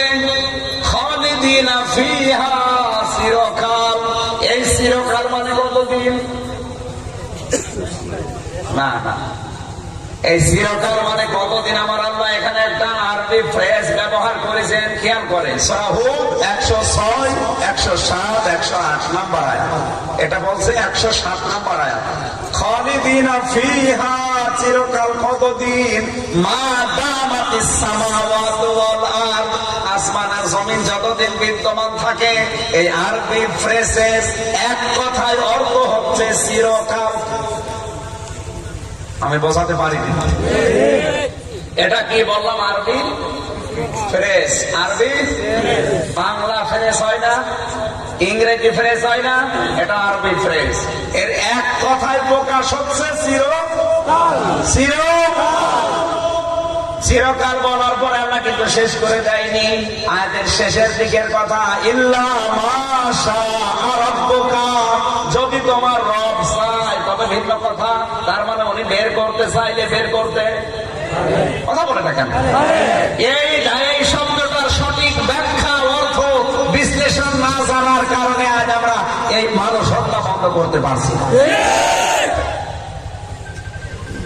কোরআনের প্রতিটি শব্দ বিশ্বাস করেন 99 ভাগ না 100 ভাগ? আরো জোরে, আরো জোরে বলে। এ পর্যন্ত বিশ্বাস করবে হচ্ছে না। এবার 108 নম্বর আয়াতটা দেখেন তো। ওয়াম্মাল্লাযীনা সুইদু ফাফিল জান্নাত, কোন মানুষ যদি সৌভাগ্যশালী, যদি ভাগ্যবান হয়ে মারা যায়, ওই লোকটাকে আল্লাহ বাগানে দেবে। বাগান মানে জান্নাত, বাগান মানে জান্নাত। ওয়াম্মাল্লাযীনা সুইদু ফাফিল জান্নাত, যে ব্যক্তি সৌভাগ্যশালী হয়ে মারা যাবে, আল্লাহ তাকে দেবে কোথায়? সবাই বলেন। এই জান্নাতে লোকটা থাকবে কতদিন? খালিদিনা ফিহা, চিরকাল। কতদিন? এই চিরকাল মানে কতদিন? ওই যে আরবি ফেরেশতা আবার আল্লাহ দিয়েছেন, মা দামাতিস সামাওয়াতু ওয়াল আরদ, আসমান জমিন যতদিন বিদ্যমান থাকে। এক কথায় প্রকাশ, চিরকাল। আরে এরকম ছাত্র হওয়া লাগবে। এক কথায় প্রকাশ, বলেন বলেন। এরপরে আবার ওই আগের ওই শব্দটা আছে, ইল্লা মা শাআ রাব্বুকা, যদি তোমার রব চায় তবে ভিন্ন কথা। উনি ইচ্ছা করলে বের করে দিলেও দিতে পারেন। এরকম অর্থ করলে ইমান থাকবে? বলেন, আপনি যদি বললেন উনি ইচ্ছা করলে জান্নাত থেকে বের করে দিতে পারে, এরকম অর্থ করলে ইমান থাকবে না। কেন থাকবে না? কারণ এই আয়াতের সাথে কোরআনের অনেক আয়াত মিলছে না। সূরা কাহাফের 108 নম্বর আয়াতের এর সাথে মিল নেই। সূরা কাহাফ 16 নম্বর পারা 3 নম্বর পৃষ্ঠা 13 নম্বর লাইনের 108 নম্বর আয়াতে আল্লাহ এই আয়াতের বিপরীত কথা দিয়েছেন। খালিদিনা ফিহা লা ইয়াবগুনা আনহা হিওয়ালা। কোন মানুষ যদি জান্নাতে যায় আল্লাহ তাকে চিরকাল রাখবে, কোনদিন বের হতে চাইবে না, আর আল্লাহ বের করেও দেবে না। ঠিক আছে কিনা বলে? ঠিক আছে।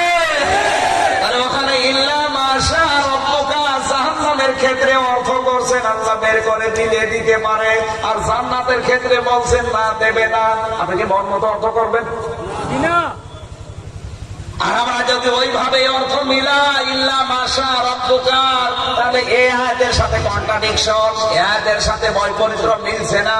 অথচ কোরআনে কারিমে আল্লাহ বারবার জানিয়েছেন আমি আল্লাহ এমন ভাবে কোরআন নাযিল করেছি যে একটার সাথে আর একটা মিল নেই, এমন আয়াত কোরআনে আমি দেইনি। এরকম আয়াত কোরআনে নেই? কোন জায়গায় বলেন?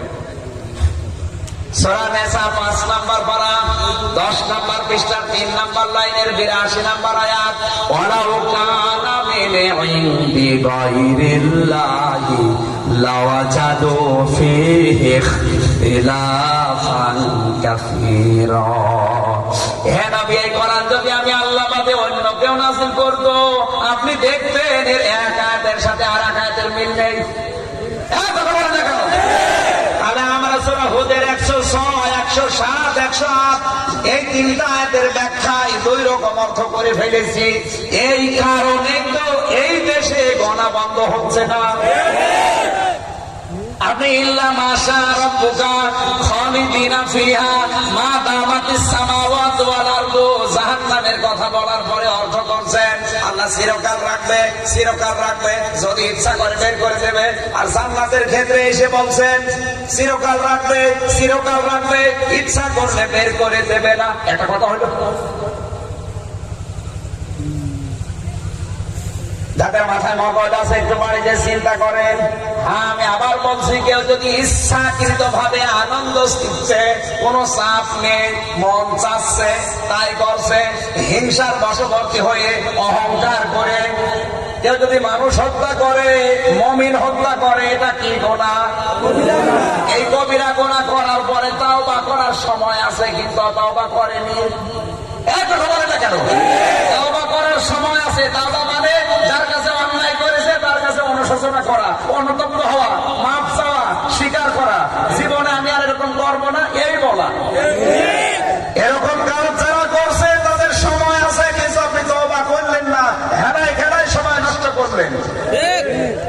এরকম হেলায় খেলায় সময় নষ্ট করে মারা গেল এই মানুষ দেশে নেই। এই যে আপনি জেনারেল সাহেবটা ওই ইচ্ছা করে করে আলেমদের ফাঁসি দিয়েছে। নিজে বললো না যে সাইদিকে ফাঁসি দিতে পারলাম না, এটা আমার মনে রাখে, তখন ইচ্ছা করে করেছে। এই অবস্থায় তওবা করবে, ফিরে আসবে। যারা দুনিয়া থেকে বিদায় নিল তাদের কাছে, তার আত্মীয় স্বজনের কাছে মাফ চাবে, অনুতপ্ত হবে, অনুশোচনা করবে, করে নাই। আরো অহংকার নিয়ে মারা গেল, ওকে আল্লাহ জাহান্নামে দিয়ে 2 বছর পরে বের করে দেবে। এই বিচারের দরকার কি? এখন যদি বলেন ওরে বের করে দিলে আপনার অসুবিধা কি, আপনার ক্ষতি কি? আমার ক্ষতি নেই, আমার অসুবিধা নেই, কিন্তু ওর কারণে যে লোকটা 10 বছর 11 বছর জেলে আছে, এই ক্ষতিপূরণ কে দেবে? কথার অর্থ এবার মনে হয় বুঝেছি। এরপরও যদি কেউ না বোঝার ভান করে থাকে, আমার মনে হয় ওটা টাটকা নির্ভেজাল আবুঝে। আমি কোন জায়গায় ইঙ্গিত দিচ্ছি টের পাচ্ছেন? আমি বলছি ইচ্ছা করে যদি কেউ কাজ করে, ইচ্ছা করে, মোতাআম্মিদান মানে ইচ্ছাকৃত ভাবে। আপনার যদি চাপ থাকে সেটা আলাদা বিষয়, কোন চাপ নেই, আপনি ইচ্ছা করে, রাগ করে, অহংকার করে, না মারতে পারলাম না, আবার জীবনের আফসোস, আপনি তো ইচ্ছা করে করেছেন। এই গোনাগুলো যারা দুনিয়ায় করছেন আর মনে মনে করছেন কালেমা তো পড়েছি জান্নাত একদিন যাবো, আপনার আল্লাহ বাস দিয়ে খাওয়াতে চান না। আপনার মতো কালেমা অনেক হিন্দু পড়েছি, কি কথা বলবে না কেন?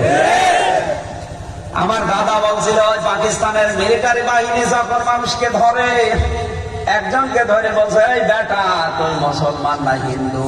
বলছে আমি মুসলমান। তুই কালেমা পড়। বলছে লা ইলাহা ইল্লা আনতা সুবহানাকা ইন্নী কুনতু মিনাজ জালিমিন।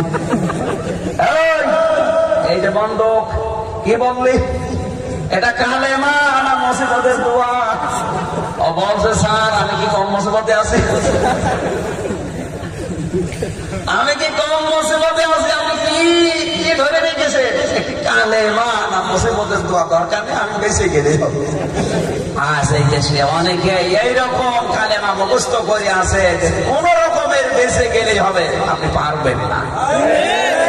পাকিস্তানের মিলিটারি বাহিনীর কাছ থেকে যদি ওই লোকটা বেঁচে যায় পারবে না, কারণ যদি বলে পোশাক ধুতি খুললে ধরা পড়বে না, কারণ ওরা আগা কাটা নেই। আর আমরা তো অনেকে এই চিন্তায় আছি আগা যখন কাটা আছে ফেরেশতাদের অন্তত বোঝাতে পারবো এই দেখ। আরে ভাই আগা তো সাগে যখন কাটা আছে সারা মুসলমান, আর অনেকে মুসলমানই দেবে সেকে এই জন্য আনন্দ করে, অনুষ্ঠানও করে।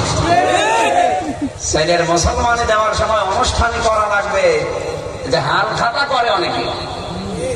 20 বছর ছেলের বয়স, মুসলমানি দেয় না। কি গো ছেলে মুসলমানি দেন না? দেবো কি করি, আমারও টাকা নেই ওরও টাকা নেই। একটা ছেলে মুসলমানি দিতে কয় টাকা লাগে? 1 টাকা লাগে না। কত লাগে বলেন তো? 500 থেকে 1000। না না 1000, 1000 দিলাম না, গোড়া থেকে কেটে বাদ কত টাকা না? 1000 হলে 8-10টা দেওয়া যাবে। ওই ভাই বছর ফেরিও দেয় অনেকে। না হলে মুসলমানের বিষয় শুনো, খাতনা করা থাকলে যদি মুসলমান হওয়া যায়, যে ছাগল তো মুসলমান হয়ে গেছে, ওই সময় যদি ওই হিন্দুকে অন্তত কাপড় খুলতে বলে তাহলে সে ধরা খাবে না। আপনি আন্দাজে কালেমা পড়ে রেখেছেন বাঁচার জন্য, হবে না। ওরকম কালেমা তো অনেক হিন্দুরও মুখস্থ আছে। কালেমা পড়ে হালালকে হালাল আর হারামকে হারাম যদি মনে না করেন এবং ওই অনুযায়ী কাজ না করেন, আপনার কালেমা পড়া না পড়া সমান। হযরত আবু হুরায়রা হাদিসটা শোনার পরে বারবার মানুষকে বলছিলেন। হযরত ওমরের সামনে যখন পড়লেন, তিনি এক আছাড় দিলেন, অন্য বর্ণনা একটা থাপ্পড় দিলেন। ডাক দিয়ে বলেন আল্লাহ, কে বলেছে? বলে নবীজি এখনো পর্যন্ত মসজিদে নববীতে চলেন। আল্লাহ নবীর কাছে হযরত ওমর গিয়ে জিজ্ঞাসা করলেন, ইয়া রাসূলুল্লাহ মান ক্বালা লা ইলাহা ইল্লাল্লাহ ফাদাখালাল জান্নাহ। নবীজি বললেন, নাম, হ্যাঁ আমি বলেছি। হযরত ওমর বিচক্ষণ ছিলেন, তিনি জ্ঞানী ছিলেন, লেখাপড়া জানতেন, বুদ্ধিমান ছিলেন। তিনি আমাদের মতো আবেগ নিয়ে হুজুকে বাঙালি না। তিনি কথা শোনার পরে বললেন, হে নবী, আপনি তো বলতে পারতেন মান ক্বালা লা ইলাহা ইল্লাল্লাহ দাখালাল জান্নাহ, যে ব্যক্তি কালেমা পড়বে সে জান্নাতে চলে গেছে। আপনি ফা দিলেন কেন বক্তব্যের মাঝে? ফা না দিলেও তো অর্থ হয়ে যায়, ফা বললেন কেন? নবীজি বললেন এই ফায়ের ব্যাখ্যা মা আইয়ুহাসিরা মা হারামাল্লাহ, যে ব্যক্তি কালেমা পড়বে আর এর হারাম যত বস্তু আছে হারাম বলে ছেড়ে দেবে। হারাম মানে আল্লাহর নিষিদ্ধ বস্তু। বলেন কালেমা পড়ার পরে সুদ ছাড়বে, ঘুষ ছাড়বে, জেনা ব্যভিচার ছাড়বে, মানুষ হত্যা ছাড়বে, মানুষকে অপমান করা ছাড়বে, অন্যায় ভাবে মানুষকে হয়রানি করা।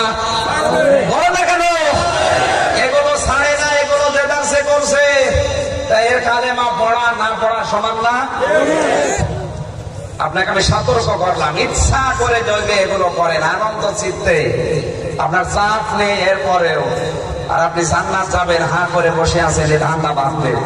আল্লাহ আপনাকে যেন বোঝার তৌফিক দেন, জোরে বলেন আমিন। কোন মানুষ যদি অপরাধী হয়ে তার রবের কাছে হাজিরা দেয়, মহান আল্লাহ তাকে জাহান্নামে দেবে। লোকটা চিরকাল থাকবে, বাঁচবেও না, মরবেও না, বাঁচা মরার মাঝখানে। আজকে এখান থেকে আপনি যেটা নিয়ে যেতে পারেন, আমরা যারা অন্যায় ভাবে ইচ্ছা করে, হিংসার বশবর্তী হয়ে, অহংকার করে, কোন চাপ নেই, এরপরও অন্যায় করছে, এগুলো যদি আমি এখনই বন্ধ না করি, কখন মরণ চলে আসে বলা যায় না। ওই অবস্থায় মারা গেলে জাহান্নামে যদি যায়, আল্লাহর কোনদিন বের করে দেবে না, তখন পুরো জীবনটাই ব্যর্থ। আলেমদেরকে আমি সূরা সমার 23 নম্বর পারা 19 নম্বর পৃষ্ঠা 12 নম্বর লাইনের 19 নম্বর আয়াতটা পড়ার জন্য আহ্বান জানাচ্ছি। এটা ব্যাখ্যা বিশ্লেষণ সহ গবেষণা করে পড়বেন। আফামান হাক্কা আলাইহি কালিমাতুল আযাব আফা আনতা তুনকিযু মান ফিন্নার। আল্লাহ পাক বলেন, হে নবী, আপনার রবের দণ্ডাদেশ, আপনার রবের আদেশ যার উপরে কার্যকর হয়ে গেছে, যে লোকটা জাহান্নামে যাবে, আপনি কি পারবেন তুনকিযু মান ফিন্নার, তাকে জাহান্নামের আগুন থেকে বের করে নিয়ে আসতে? কাকে বলছেন? বলেন রাসূলকে। বলেন বলেন রাসূলুল্লাহকে যদি আল্লাহ এই কথা বলে, আমির হামজার বাবার ক্ষমতা আছে? কার উপর ভরসা করে আছেন আপনি? এখনই থেমে যান। যারা ইচ্ছা করে আজ অন্যায় বড় করছে, থেমে যান, এখনই থেমে যান। এবার আল্লাহর কাছে ধরা দিলে আল্লাহ তাকে দেবে কোথায় যেন? বলেন না কেন? আমার প্রশ্ন এবার, জাহান্নাম কয়টা? আমরা অনেকেই লেখাপড়া এতদিন যারা করি, অনেকে জানে জাহান্নাম 7টা, জান্নাত 8টা, নাকি না? এটা ঠিক না। কোরআনে কারীমের সূরা হিজরের 44-45। মাঝে মাঝে শীত লাগে, মাঝে মাঝে গরম লাগে, কি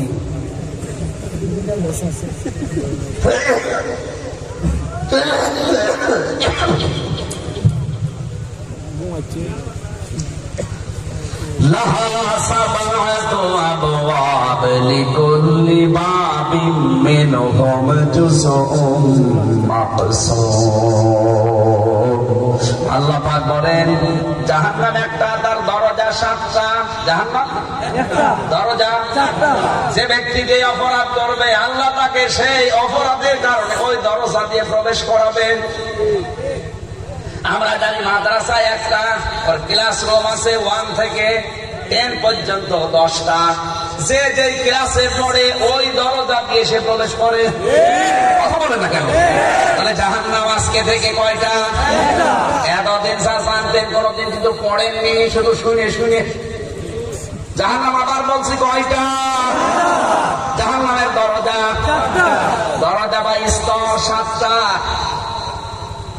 এই দরজা দিয়ে প্রবেশ করবে তারা যে যেই ধরনের অপরাধ দুনিয়ায় করে। এখন আমাদের আজকে আলোচনার বিষয়, আমি কোন দরজা দিয়ে প্রবেশ করছি একটু দেখি। এখন যদি বলেন না আমি জাহান্নামে যাবো না, তাহলে যে কাজগুলো এখন বলবো যদি করেন ছেড়ে দেন। কি সঠিক তো? একটা মাহফিলে এসে যদি আপনি কিছু নিয়ে যেতে না পারেন, তো মাহফিলে আসার দরকার কি? আমি আবার বলছি, জাহান্নাম কয়টা? আরো জোরে বলেন। জাহান্নামের দরজা 7টা। কোরআনে কারীম থেকে এবার একটা একটা করে জাহান্নামের পরিচয়গুলো তুলে ধরছি, আপনি একটু মিলাবেন, দেখেন আপনার জাহান্নামের কোন স্তরে আপনি আছেন বা কোন দরজা দিয়ে আপনি যাচ্ছেন। জাহান্নামের 1 নম্বর দরজার নাম হচ্ছে জাহান্নাম। 1 নম্বর কি? 2 নম্বরটার নাম হচ্ছে লাযা, 3 নম্বরটার নাম হচ্ছে হুতামা, 4 নম্বরটার নাম হচ্ছে জাহিম, 5 নম্বর নাম হচ্ছে সাঈর, 6 নম্বরের নাম হচ্ছে সাকার, 7 নম্বরের নাম হচ্ছে হাবিয়া। প্রতিটি কোরআনের আয়াত এবং হাদিস দিয়ে স্তর বা স্তর আমি এবার একটা একটা করে বলছি, একটু খেয়াল করবেন না, এবার মনে থাকবে না, নাকি আয়াত বাদ দিয়ে দেবো? জাহান্নামের এতক্ষণ দরজার নাম শুনলাম, এবার জাহান্নামের ভেতরে যে জায়গাগুলো, স্থানগুলো, স্তরগুলো আছে, কোরআনে কারিমে আমার আল্লাহ বলেন জাহান্নামের একটা স্তরের নাম হচ্ছে সাউদ। নাম কি? সাউদ।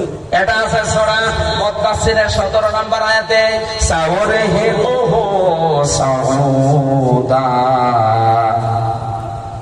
হচ্ছে জাহান্নামের একটা পাহাড়ের নাম। মহান আল্লাহ গুনাহগারদেরকে ওই পাহাড়ে তুলবে আর ওখান থেকে ফেরেশতাদের মাধ্যমে ফেলে দেবে। সিলেট আর চট্টগ্রামে যেহেতু পাহাড় আছে, আপনারা বলছেন এটা কিন্তু মাটির পাহাড়। সৌদি আরবে গিয়ে দেখবেন পাথরের পাহাড়। বিশ্বনবী যেখানে লুকিয়েছিলেন ওটা কিন্তু 3.5 কিলোমিটার উপরে। 4.5 ঘন্টা সময় লেগেছিল আমার উঠতে। আমার মনে হচ্ছিল ওখান থেকে যদি কাউকে ফেলে দেওয়া হয় ও নিচে যেতে এমনি বলি যাবে। আল্লাহ এই পাহাড়ের ভেতরে তুলবেন, ওখান থেকে ফেলে দেবেন গুনাহগারদেরকে। দ্বিতীয় নম্বরের স্থানের নাম বা স্তরের নাম হচ্ছে গাইয়া। কি বললাম? এটা সূরা মরিয়মের ভেতরে আছে 59 নম্বর আয়াত। ফাখালাফা মিন বা'দিহিম খালফুন আদাউস সালাতা ওয়াত্তাবাউস শাহাওয়াতি ফাসাউফা ইয়ালকাউনা গাইয়া। দুনিয়ায় যে মানুষগুলো নফসের অনুসরণ করে, মন যা চায় তাই করে, আর নামাজকে যারা নষ্ট করে, আল্লাহ তাদেরকে এই গর্তের ভেতরে ফেলবেন। জোরে বলেন নাউজুবিল্লাহ। 3 নম্বরের গর্তের নাম হচ্ছে স্থানের নাম অয়েল। অয়েল মানে তেল। অয়েল মানে তেল। অয়েল মানে তেল না। অয়েল একটা দোজখের স্তরের নাম। নবীজি বলেন এই স্তরটা কেমন জানো?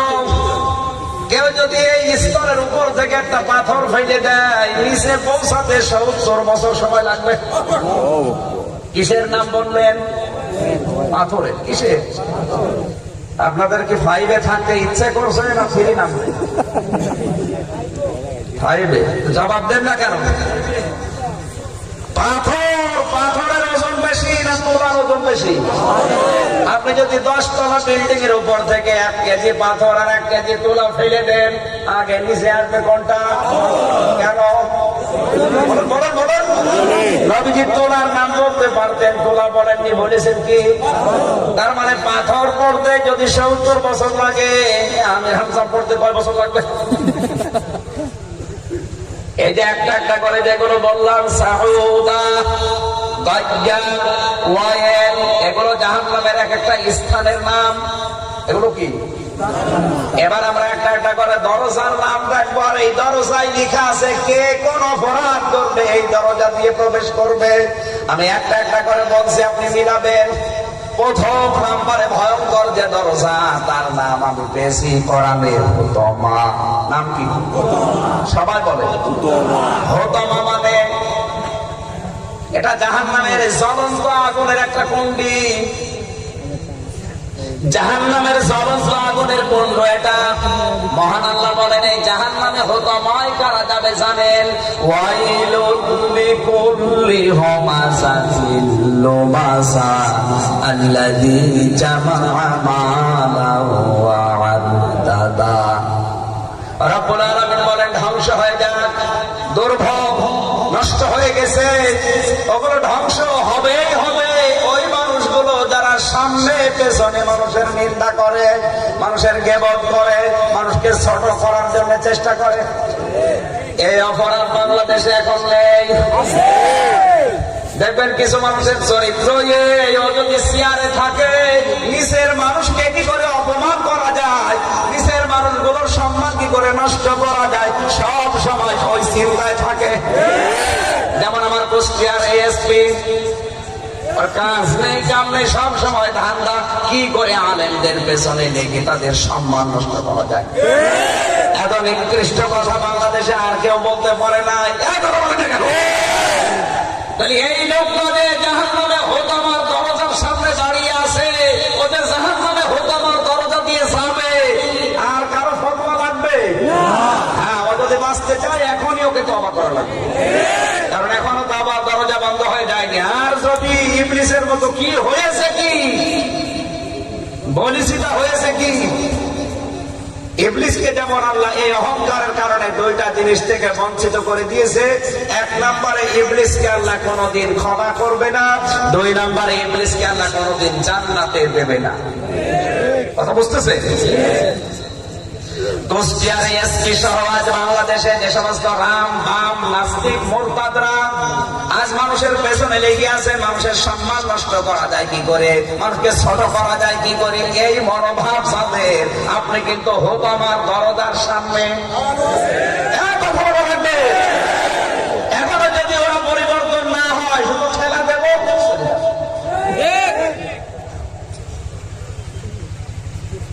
আপনাকে রাগ হয়ে গেল? শুধু একা না, এরকম অনেক মানুষের সিলেটেও আছে। আমরাই থাকে কি করে মানুষকে ছোট করবো? যারা একের কথা অন্যের কাছে লাগায়, মানুষের কথা তালাতালি করে সম্পর্ক নষ্ট করে দেয়।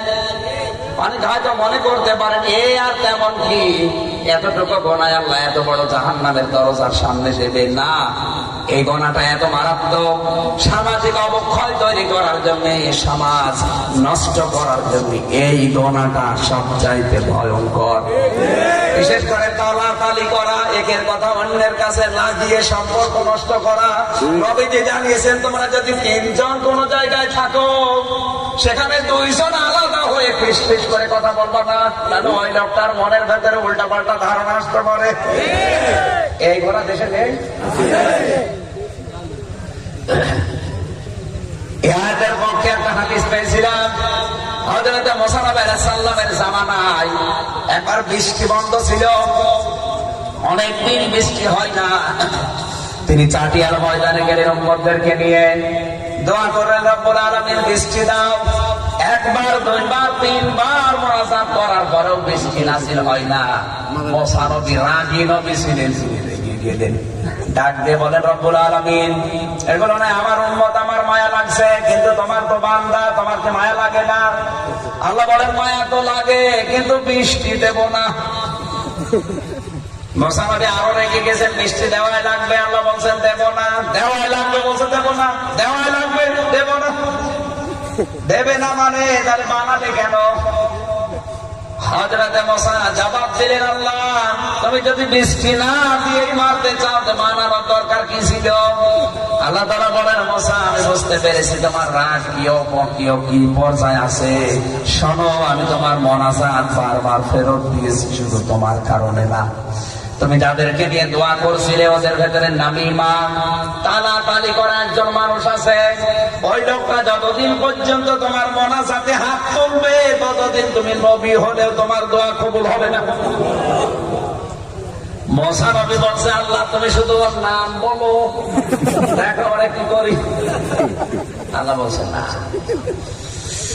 আমি নিজেই নাম ধরে কিয়ামত করতে নিষেধ করি, আর আমি এখন নিজেই ওর নাম ধরবা, তুমি অপমান করবা, হবে না। মুসা নবী বলে, আর নাম ধরে টের পাবো কি করে? আল্লাহ পাক বলেন, মুসা এক কাজ করো, সবাইকে নিয়ে তাওবা করো। তাওবায়ে নাসুহা যদি সবাই করে তাহলে ওই লোকটাও তাওবা করবে, আর তাওবা করলে মানুষের পেছনের অপরাধগুলো আল্লাহ মাফ করে নেকি বানিয়ে দেয়। তখন মোনাজাত করো, দেখো কবুল হবে। মুসা নবী এবার এসে বলে, আল্লাহর বান্দারা আমরা কিয়ামত পর্যন্ত মোনাজাত করলেও কাজ হবে না, কারণ নামিমা তালাতালি করে একটা লোক আমাদের ভেতরে আছে, কিন্তু কে এটা আমি জানি না, তবে আছে। এখন আমরা সবাই তাওবা করব, তাওবা করলে ওই লোকটা আমাদের সাথে তাওবা করবে। তাওবা করলে মানুষ বেগুনা ব্যক্তির মতো হয়ে যায়, তখন মোনাজাত করলে আল্লাহ ফেরত দেয় না। সবাই তাওবা করলেন মন থেকে, মোনাজাত করতে দেরি, আমার আল্লাহ এবার বৃষ্টি দিতে দেরি হয় না। সিলেটবাসী আর সামাজিক জীবনের এইটা মিলান। আর যারা মনে করছেন আমাদের দোয়া কবুল হয় না কেন, এ দোষ শুধু আমির হামজার একা না, আজকে এই মোনাজাতটা কবুল হবে না এ দোষ শুধু আমার একা না। এখানে যদি ওরকম তালাতালি করালো, একের কথা অন্যের কাছে লাগিয়ে সম্পর্ক নষ্ট করে দেয়, এরকম লোক থাকে, আমার দোয়া না নবী দোয়া করলেও কবুল হবে না। সুতরাং এরকম তালাতালি করা লোক যদি থাকে আপনি চলে যান। দেখেন দেখেন চলে যাচ্ছে, অন্তত এখন উঠেন না।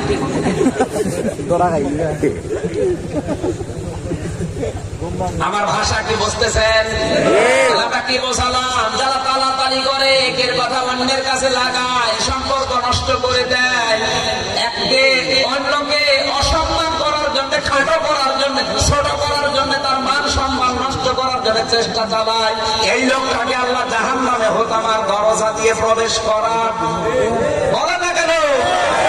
দ্বিতীয় নাম্বার গুণ হচ্ছে আল্লাযী জামা মালাহু ওয়া আদ্দাদা, যারা মাল সম্পদ জমা করে আর বারবার গণনা করে। এখানে মাল শব্দের ব্যাখ্যা আমি পেয়েছি 9টা। মাল মানে আপনাদের আবুল মাল না। অনেকে মনে করছে আমাদের তো মাল আছে, ও মালই তো বিরাট জীবন শেষ। কথা বলছেন এ মালের অবস্থা ভালো? হয়তো এদের কুমিল্লায় বাড়ি উনি মনে করতে পারে মাল মানে আমাদের কামাল, কুমিল্লার কামাল না, লোটাস কামাল।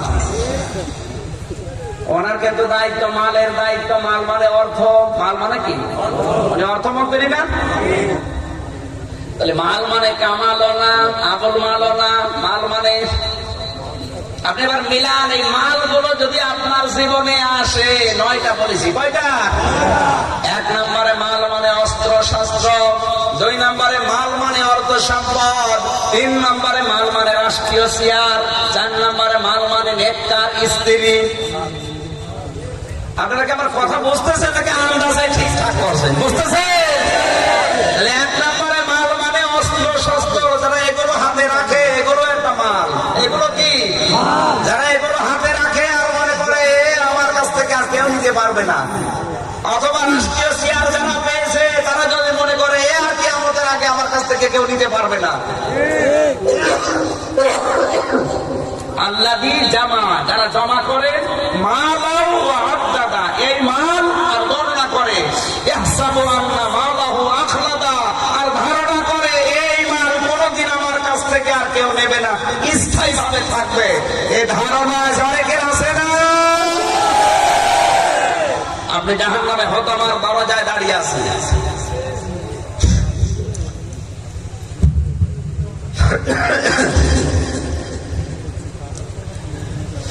যারা অর্থ সম্পদের মালিক হয়ে মনে করছেন এ আর কোনদিন হাতছাড়া হবে না, যারা নেককার স্ত্রী পেয়েছেন, তারা নেককার স্ত্রীর মালিক যারা, তারা মাল পেয়েছে। কারণ দুনিয়া কুল্লুহা মাতাউন ওয়া খায়রু মাতাউদ দুনিয়া ইমরাতুস সালিহা। নবী বলেন পৃথিবীর সব কিছু মাল, এর ভেতরে উত্তম সম্পদ, উত্তম মাল হচ্ছে নেককার আল্লাহওয়ালা মেয়ে মানুষ। এখন আল্লাহওয়ালা মেয়ে মানুষ কোনটা? যারা সকাল সকালে ইসলাম জলসা দেখে। আমি আব্দুল্লাহ ইবনে মাসউদ থেকে বর্ণিত একটা হাদিস বলছে, আপনি মিলান। মেয়েরা আছে আজকে? আমার মা বোনেরা, 3টা বদ অভ্যাস যদি কোন মেয়ের ভেতরে থাকে, ওই মহিলা ধ্বংস হতে বাধ্য।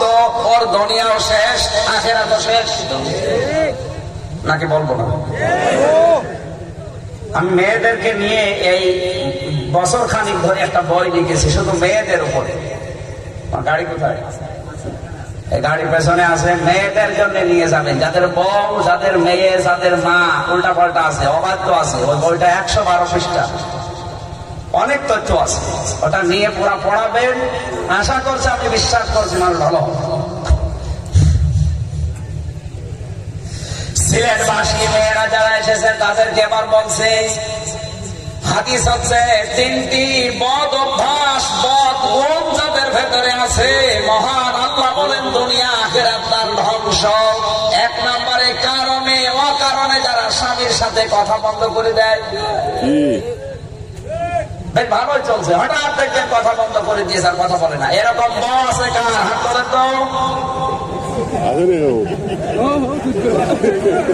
একজন তাও তো পাওয়া গেল, আলহামদুলিল্লাহ।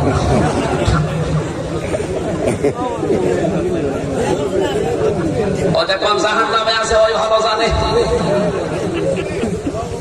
মা বোনেরা, হয়তো এখানে লক্ষাধিক স্বামী বসে আছে, কেউ হাত তোলেনি, হয়তো ভয়ে। একজন বীর পুরুষ হাত তুলেছে, ওর বউর সাথে কারণে কথা বন্ধ করে দেয়। 2 নম্বরে যাই মহিলা তার স্বামীর সামনে মুখ তুলে ঝগড়া করে। আপনি ঠিক বলছেন, বিয়ে করেছেন? তিন নম্বরে, যে সমস্ত মেয়ে লোক নিজের বাবা মা, নিজের বোন, নিজের ভাবি, ভাই বোনের কথা সব তাদের কুপরামর্শ গুলো শুনে স্বামীর বাড়িতে অশান্তি তৈরি করে, এই 3 নম্বর মহিলা মনে হয়নি। এগুলো আজ বাংলাদেশে 100টা 98টা পরিবার। এই জন্য আমাদের পরিবারগুলো আজ জাহান্নাম। এই কথা বলতে কেন? আপনার ছাড় দেওয়ার মন নেই কেন? অথচ এই মেয়েটাই যখন নিজের বাবা মার বাড়ি থেকে শ্বশুর বাড়ি যায়, তখন ভাবিকে বলে, দেখো মার সাথে বাবার সাথে খারাপ ব্যবহার করবো না, সবসময় খোঁজ রাখবা। আর ও নিজে যেয়ে শ্বশুর শাশুড়িকে আরো খাবার দিতে নিষেধ করে। এগুলো হওয়ার পেছনে কারণ আমি যতটুকু পেয়েছি, একটা একটা করে বলছি, মিলান তো দেখেন মেলে কিনা। এই পুত্রবধূটা খারাপ হওয়ার পেছনে এর মা আর ওর বড় বোন ওখান থেকে শুধু ইনজেকশন দেয়।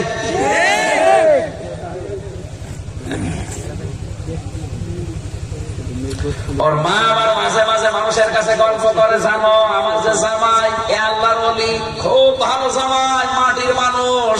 কেন? আমার মেয়ে যা বলে তাই শোনে। আর ওই যে আমার ওই ছেলেটা, ওইটা হারামজাদা। কেন? কারণ ও শুধু ওর বউর কথা শোনে। আপনার ছেলে আপনার বউমার কথা শুনে যদি হারামজাদা হয়, তা আপনার জামাই আপনার মেয়ের কথা শুনে তো ডবল হারামজাদা। এইটাকে বলছে মাটির মানুষ, আল্লাহর ওলি, আর ওইটা বলছে হারামজাদা। এরকম মানুষ দেশে নেই, অভাব নেই। আজ আমরা নীরব নিস্তব্ধ হয়ে যাচ্ছি বিভিন্ন পরিবারের এই দৃশ্যগুলো দেখি, কিছু বলার নেই। মা বোন যারা পর্দার আড়ালে বসে আছেন, তাদেরকে তিরমিজির হাদিস বলছে, শুধু নামাজ পড়লে, রোজা রাখলে আর কালো বোরকা পড়লেই মনে করছেন আপনি নেককার হয়ে গেছেন। না, 4টা গুণ যদি কোন মহিলার ভেতরে না থাকে, তাহলে ওই মহিলা নেককার হতে পারে না। 1 নম্বরে, তার স্বামী যখন তার দিকে তাকায়, সে তখন স্বামীকে আনন্দ দেয়। সম্মানিতা মা বোনেরা, মনে করছেন এইটা আবার কি? না, আপনার কাছে কিছু মনে হতে না পারে। একজন স্বামী চায় যে বাড়িতে আসলে অন্তত আমার স্ত্রী যেন আমাকে অঙ্গভঙ্গি দিয়ে, কথাবার্তা দিয়ে, সাজগোজ দিয়ে, যে কোনো কায়দায় যেন আমাকে আনন্দ দেয়। এটা চান কোন স্বামী? হাত তোলেন তো। কোন এলাকায় কি আওয়াজ হচ্ছে?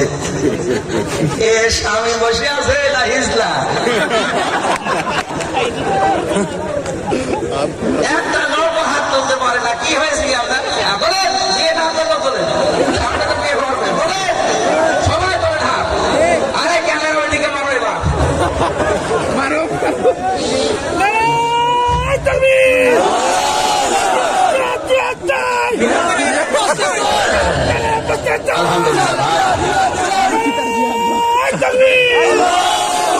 পারিবারিক জীবনের একটা দৃশ্য তুলে ধরেছিলাম। আজ হাজারো পরিবারে পরকীয়া প্রেম, এটার জন্য দায়ী শুধু পুরুষ না, এই মেয়েটা।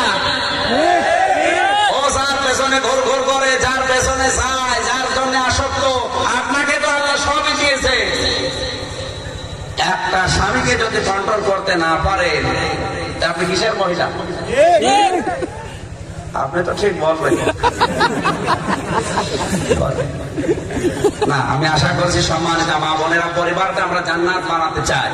আপনি যদি নেককার হতে চান, অবশ্যই স্বামীকে দেখলে আপনাকে আনন্দ দেওয়া লাগবে, সে যেভাবে হোক। 2 নম্বর, স্বামীর অনুমতি ছাড়া নিজে কোনদিন সফরের দূরত্বের বাইরে আপনি যেতে পারেন না।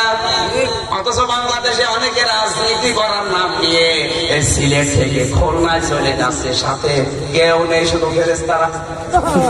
এখন বলে না কেন? আমরা এগুলোর বাস্তবতা দেখেছি। অনেক নেতা সন্তান জন্ম দিচ্ছে, তো ছেলের চেহারা মার মতো না, বাবার মতো না, হয় অন্য খুলনার একজনের মতো। কি গো, বিয়ে করলাম আমি, জন্ম দিলাম আমি, ছেলে হচ্ছে খুলনার মতো।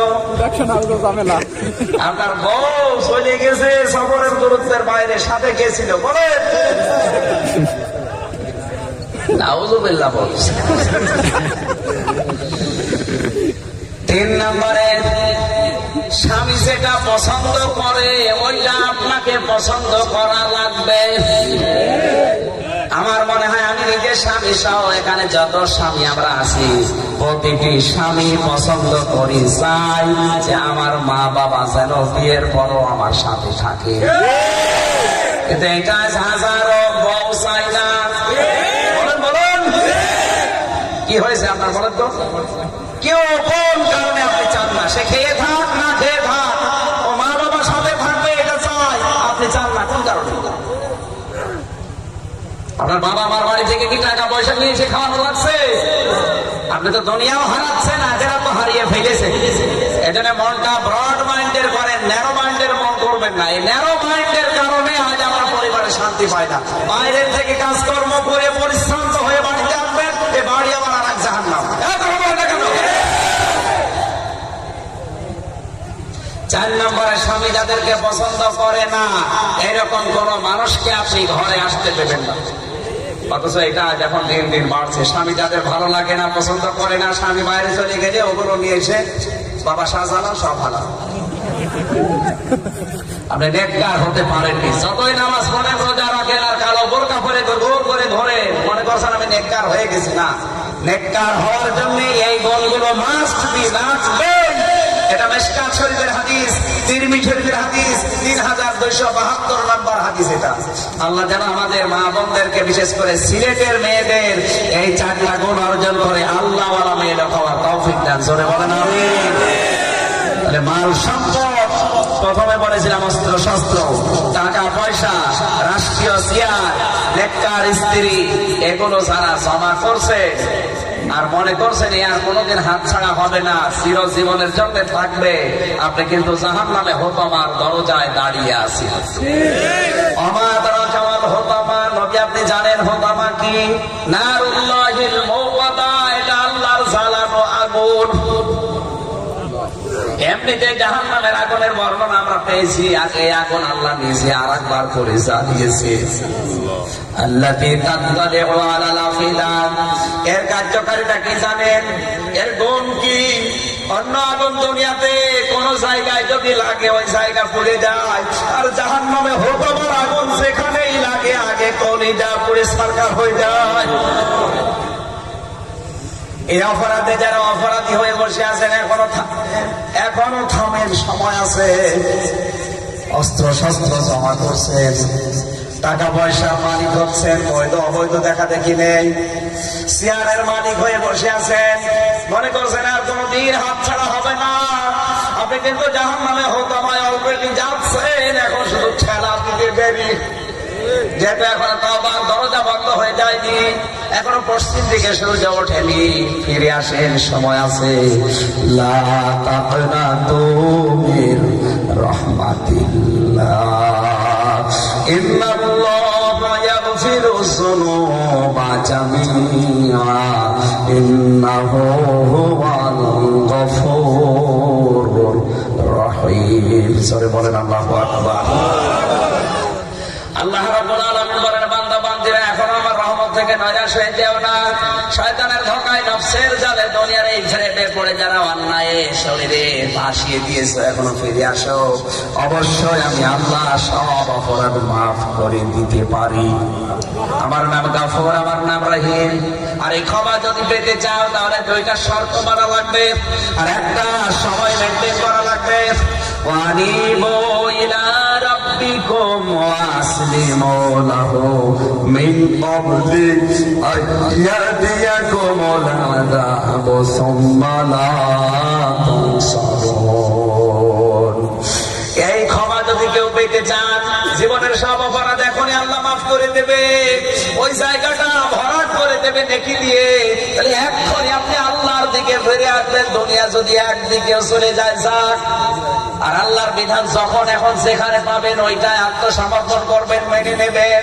কম সময় মিন ক্বাবলি আইয়াতিয়াকুমুল আযাবু সুম্মা লা তুনসারুন, ওই আযাব আসার আগে যখন আর সাহায্য পাবেন না। মানুষকে সাহায্য করা হয় না মরণের সময়, তখন। আর মরণ আসবে তো 42 সালে, কখন? সুতরাং এক্ষুনি আমাদের পাল্টাতে হবে, কোরআন মানতে হবে এক্ষুনি। এই আয়াতের পরবর্তী 55 নম্বর আয়াত সূরা জুমার 24 নম্বর পারা 3 নম্বর পৃষ্ঠায় আছে। অত্তাবিউ আহসানা মা উনজিলা ইলাইকুম মির রাব্বিকুম মিন ক্বাবলি আন ইয়াতিয়াকুমুল আযাবু বাগতাতান ওয়া আনতুম লা তাশউরুন। হঠাৎ করে যখন মরণ আসবে তখন সব দিকটা হারিয়ে যাবে। এক্ষুনি কোরআনের নাযিলকৃত বিধানগুলো মেনে নেওয়ার আহ্বান জানিয়ে আজকের মতো আমরা শেষ করলাম। বাকি 6টা জাহান্নামের পরিচয় আমার বইতে আছে, আমি যা বলি ওটা আগে দেখি। বই আকারে লেখা আছে, গাড়ি থেকে পারলে নিয়েছে। আমার শরীরও পাচ্ছে না আর গলাও পাচ্ছে না। 12টা বাজে, আমি এখন তাহাজ্জুদের সময় মোনাজাতের মাধ্যমে শেষ করছি। মেয়েদের জন্য অবশ্যই লিখিত বইটা দেবেন, কাজে লাগবে। আল্লাহুম্মা আমিন।